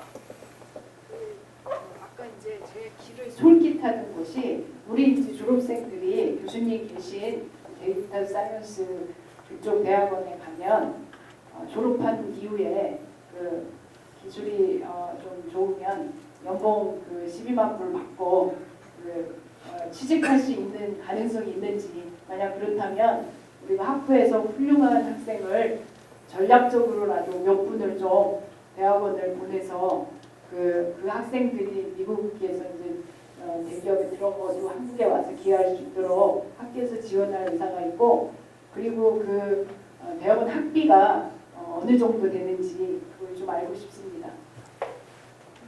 총장님이 굉장히 중요한 말씀하셔가지고요. 저희 대학에서 저희 공과대학에서는 굉장히 중요한 얘기입니다. 네네. 지금 적극적으로 말씀해 주셔야 저희가 살아날 수 있습니다. 가장 우수한 학생 세분 정도는 부담이 돼서 말씀드리기가.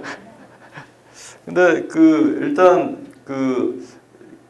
저희가 이제 주립대잖아요. 주립대에서는 주립대 학생 자체는 그렇게 비싸지 않은데 유학생들한테 한 2~3배 정도 더 하는데 제가 사실 리서치만 하기 때문에 학비는 잘 모르지만 굉장히 싼 거로 알고 있거든요. 주립대이기 때문에. 그래서 아마 2~3배라 해도 그렇게 비싸지 않은 거로 알고 있고요. 또 하나 이제 취업 문제가 이건 정말 전 세계가 다 고민하는 문제인데요. 저는 그냥 제가 우리 대학원생들이 이제 유학생들이 많은데 보통 이제 인도나 이쪽 또는 중앙아시아 이런 데서 오는 친구들인데 이 친구들이 보면은 이 계획이 딱 짜 있더라고요. 오면서 자기 친구들이나 이런 지인들을 통해서 예를 들면 이제 미국에서는 인턴하는 게 너무 중요하거든요. 그래서 예를 들면 9월 학기에 그러니까 그렇죠. 9월에 시작을 해서 그러니까 8월 말에 시작을 해서 인턴을 이제 5월부터 이제 인턴을 시작해야 되는데 미국에서는 보통 1년 전에 인턴을 뽑아요. 그래서 9월에 시작을 하고 한 연말이 되면 이제 빨리 인턴을 알아보죠.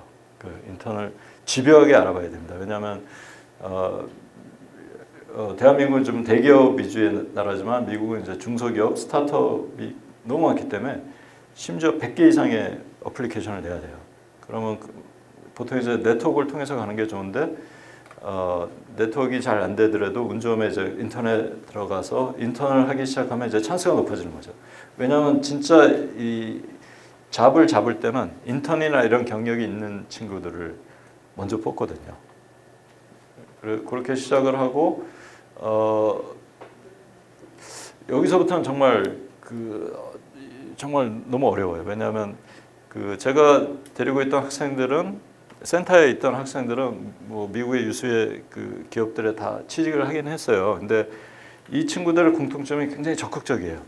적극적으로 이렇게 막 계속 알아보고 그리고 저도 이제 이 친구들이랑 보통 이제 페이퍼를 쓰는데 페이퍼를 썼기 때문에 예를 들면 얘네들이 빅데이터 관련해서 뭔가를 아는구나 하는 걸 알아요. 회사들도. 그래서 적극적인 거 플러스 이런 증거 나는 우수하다 하는 걸 증거를 보여줬기 때문에 다행히 그 센터에 있던 친구들은 다 잘 취직을 했는데 이건 정말 뭐라고 말씀드리기가 너무 어려운 상황인 것 같습니다. 어쨌든 되긴 잘 되더라고요, 보통. 취직은 잘 된다는. 예. 질문? 네.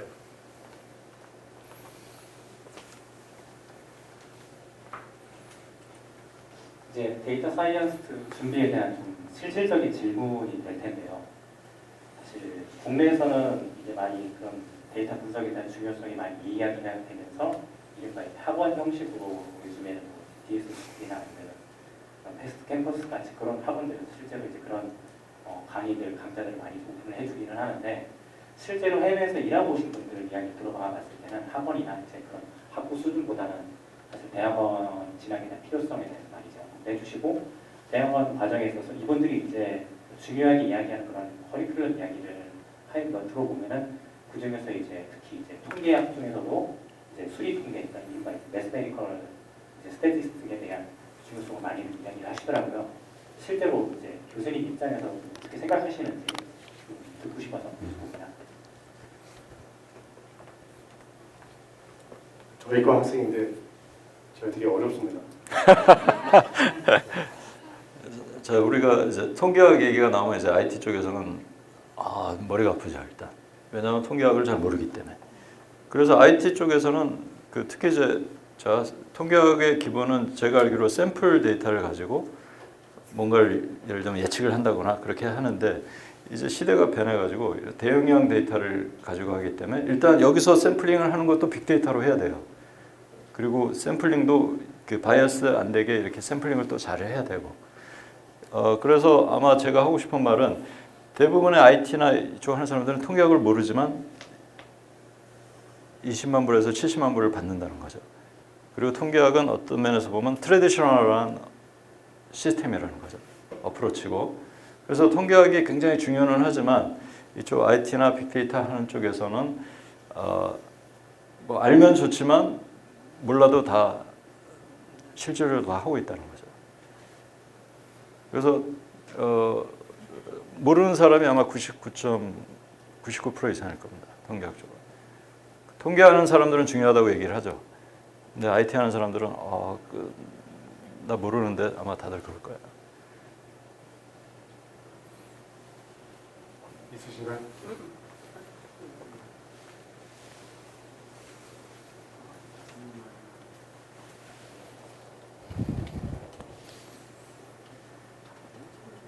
아무거나 질문해도 된다고 해서 여쭤보는데요. 빅데이터라고 하면 뭐 누군가의 이렇게 자료를 갖고 오는 거잖아요. 그러면 그 사람은 그거를 이렇게 사용하고 싶지 않은 자유도 있는 거잖아요. 그럼 개인정보법이라든지 정보를 공개하고 싶지 않은 사람들의 자유와 이 빅데이터와의 관계에 있어서 지금은 어떻게 보면 빅데이터 자체가 이제 우리 사회에서 좀 새로운 개념이기 때문에 그런 권리적인 측면에서 이렇게 침해받을 수 있다는 그런 것에 대해서는 아직 이렇게 크게 이렇게 논란이 되고 있는 것 같지는 않은데 제가 이제 마케팅하는 쪽에서 이렇게 조금 그러니까 광고를 해야 되는 입장에서 봤을 때 고객 유치를 리마인드 그러니까 내가 이렇게 정보를 이렇게 검색했던 것을 추적해가지고 광고가 막 뜨는 그런 게 있거든요. 근데 저는 그걸 받고 싶지 않을 때 그런 것들을 법적으로 이렇게 조치하거나 그리고 앞으로 법률적으로 문제가 될 수 있는 소지가 많이 있을 것 같은데 그런 것에 대한 이렇게 대안책이나 보완책이 있나요? 그 부분을 교수님 좀 잠깐 쉬시고요. 저희 빅데이터 정보보호학과에 노건대 교수님 계시니까 잘 들어보죠. 개인보. 빅데이터를 분석할 때 개인 데이터에 대한 법적 개인 데이터에 대한 법적 기준은 어떻게 되느냐?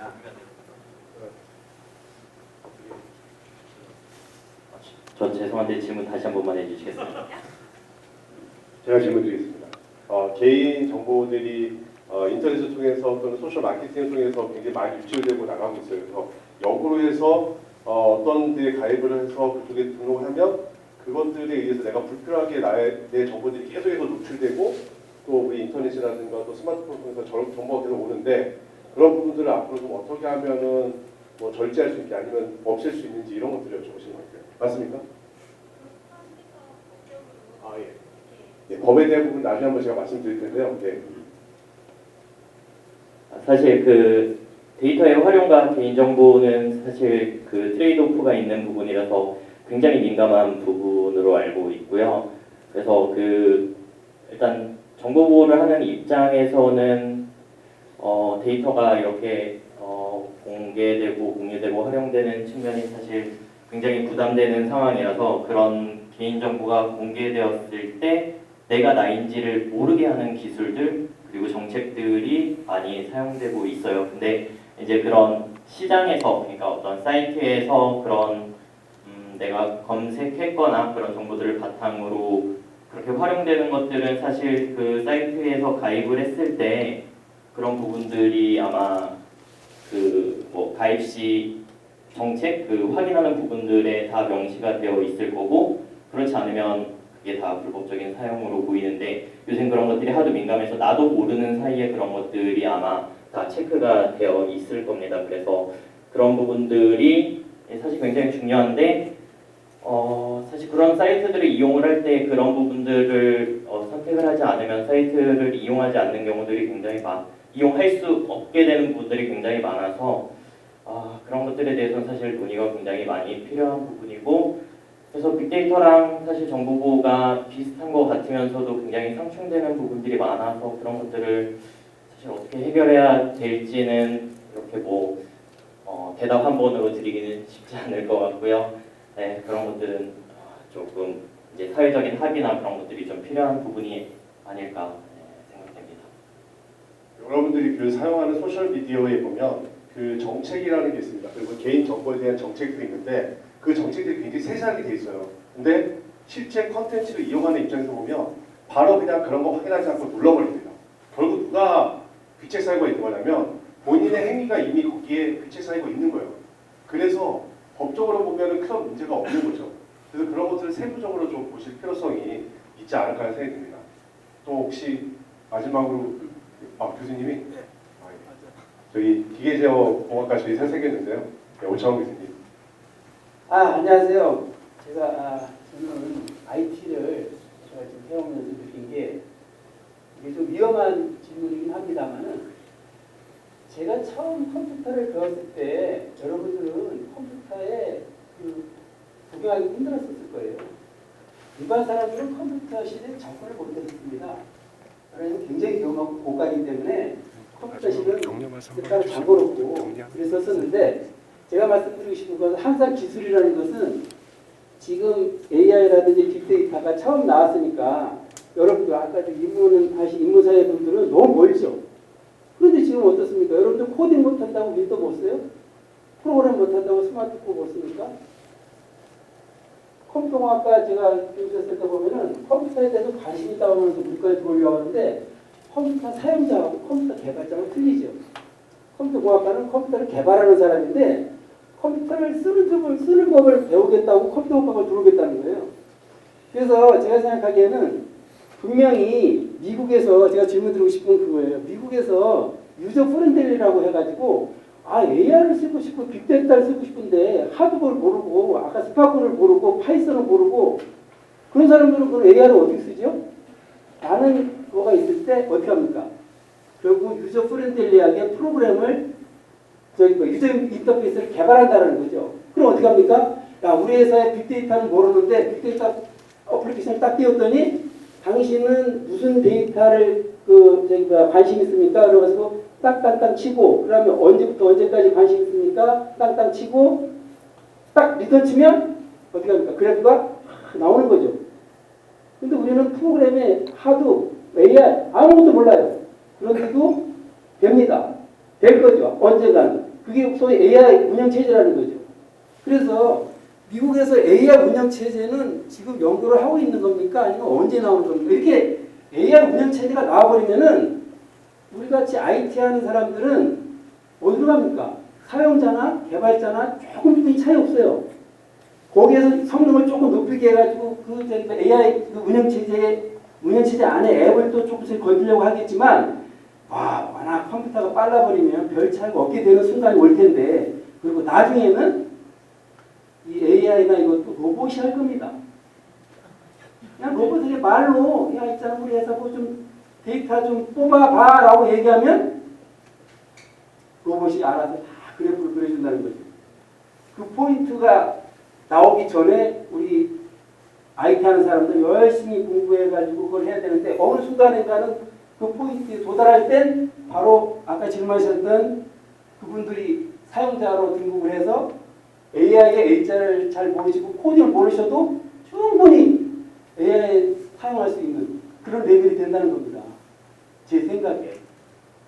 그 포인트를 언제 잡느냐. 기술자는 맨 밑에 있고 지금 제일 공부해야 될 거고 어느 순간 인문사회계 분들은 그게 상위 될지 언제 될지 모르지만 그때까지만 기다리면 AI 우리 IT 아니래도 안 나오고 그러니까 빌 게이츠 아니래도 빌 게이츠가 똑같이 나기도 잘 쓸 수 있어라는 포인트 온다라는 거죠.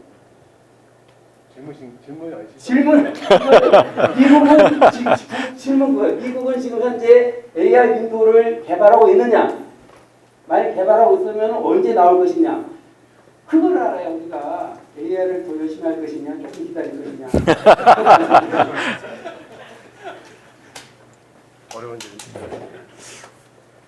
근데 제 생각에 그 부분은 이미 그 예를 들면 아마존 알렉사라든지 아니면 KT나 SK 네이버에서도 그 우리 질문하거나 음악 틀어줘 뭐 언제 뭐 트렌드 이런 거 알려주면 다 얘기를 해주기 때문에 우리가 이미 실생활에서 그 정도 유저 인터페이스는 아마 다 쓰고 있는 걸로 알고 있습니다. 그리고 이제 나머지 깊이 들어가는 부분은 우리 컴퓨터 하시는 분들이 하드웨어 하시는 분들이 이렇게 아마 계속 파고 들어가야겠죠. 아니 그것도 앱을 띄워가지고 그 저기 뭐야 이제 그 앱에서 물어보면은 예를 들면 무슨 데이터, 예를 들면 우리 학교에 어떤 데이터를 저기 뭐야 빅데이터를 할 때 뭐 출석을 뭐라고 한다든가 아니면 시험 문제 어느 출제 경향이 있다는 거 이렇게 치면은 나오게끔 일반적인 뭐 그게 아니라 그 예를 들면 이제 알렉사 앱을 만들 수 있게 그 아마존 애들은 그 알렉사 그 디벨롭을 할 수 있는 툴이 있거든요. 근데 단점은 영어랑 독일어 다른 말은 아직 안 되는 걸 아는데 영어랑 독일어는 그걸 구현을 할 수가 있어요. 그래서 지금 교수님께서 말씀하신 그런 데이터를 넣고 그 질문을 하는 그런 패턴을 자 이렇게 디벨롭을 이렇게 하면은 그 시스템을 만들 수가 있습니다. 우리 오 교수님은 좀 이따 저녁 식사를 저희 대학에 디자인학부에 건축공간 디자인학부가 있어요. 그래서 우리 오늘 굉장히 어렵게 초청을 또 해주신 우리 홍성관 교수님 질문 있으신가요? 네, 오늘 강의 감사합니다. 좀 개인적인 질문인데요. 이 분야가 빅데이터랑 AI 분야가 너무 핫해서 굉장히 좋은 인더스트리 쪽에서 대우받고 하시는 분들이 많은데 교수님 같은 전문가는 그 인더스트리로 가면 굉장히 좋은 대우를 받으실 텐데도 학교에 계속 계신 이유가 사명감 때문이신지 아니면 학교에서 그만큼의 연봉을 주는 건지 아니면 돈을 이미 많이 벌어서 돈을 아예 관심이 없는 건지 아니면 제4의 이유가 있는 건지 그게 궁금합니다. 네, 저희 대학에도 최근에 다른 데서 오신 분이 있는데 저도 그분에게 그런 질문을 해보고 싶거든요. 예, 같은 질문이 맞습니다. 아마 제 생각에 학교를 좋아하는 이유는 일단 시간이 제가 좀 시간이 굉장히 많아요. 그 연봉도 물론 있지만 제가 스케줄을 다 짜고 그렇고 이제 예를 들면 이제 다행히 또 이쪽을 하면 이제 초청이나 뭐 이런 걸 또 많이 받고 이렇게 자문이나 이런 걸 받아서 아마 그래서 아마 계속 학교 쪽에 있는 게 아닐까 그렇게 생각을 합니다. 마지막으로 말씀하세요. 네, 오늘 이렇게 초청해 주셔서 너무 감사하고요. 그리고 제가 놀라운 게 이렇게 모두들 눈이 초롱초롱 하셔가지고 제가 그 에너지를 받아서 더 아마 톡을 좀 열심히 하려고 했었던 것 같고 어쨌든 너무 감사합니다. 네.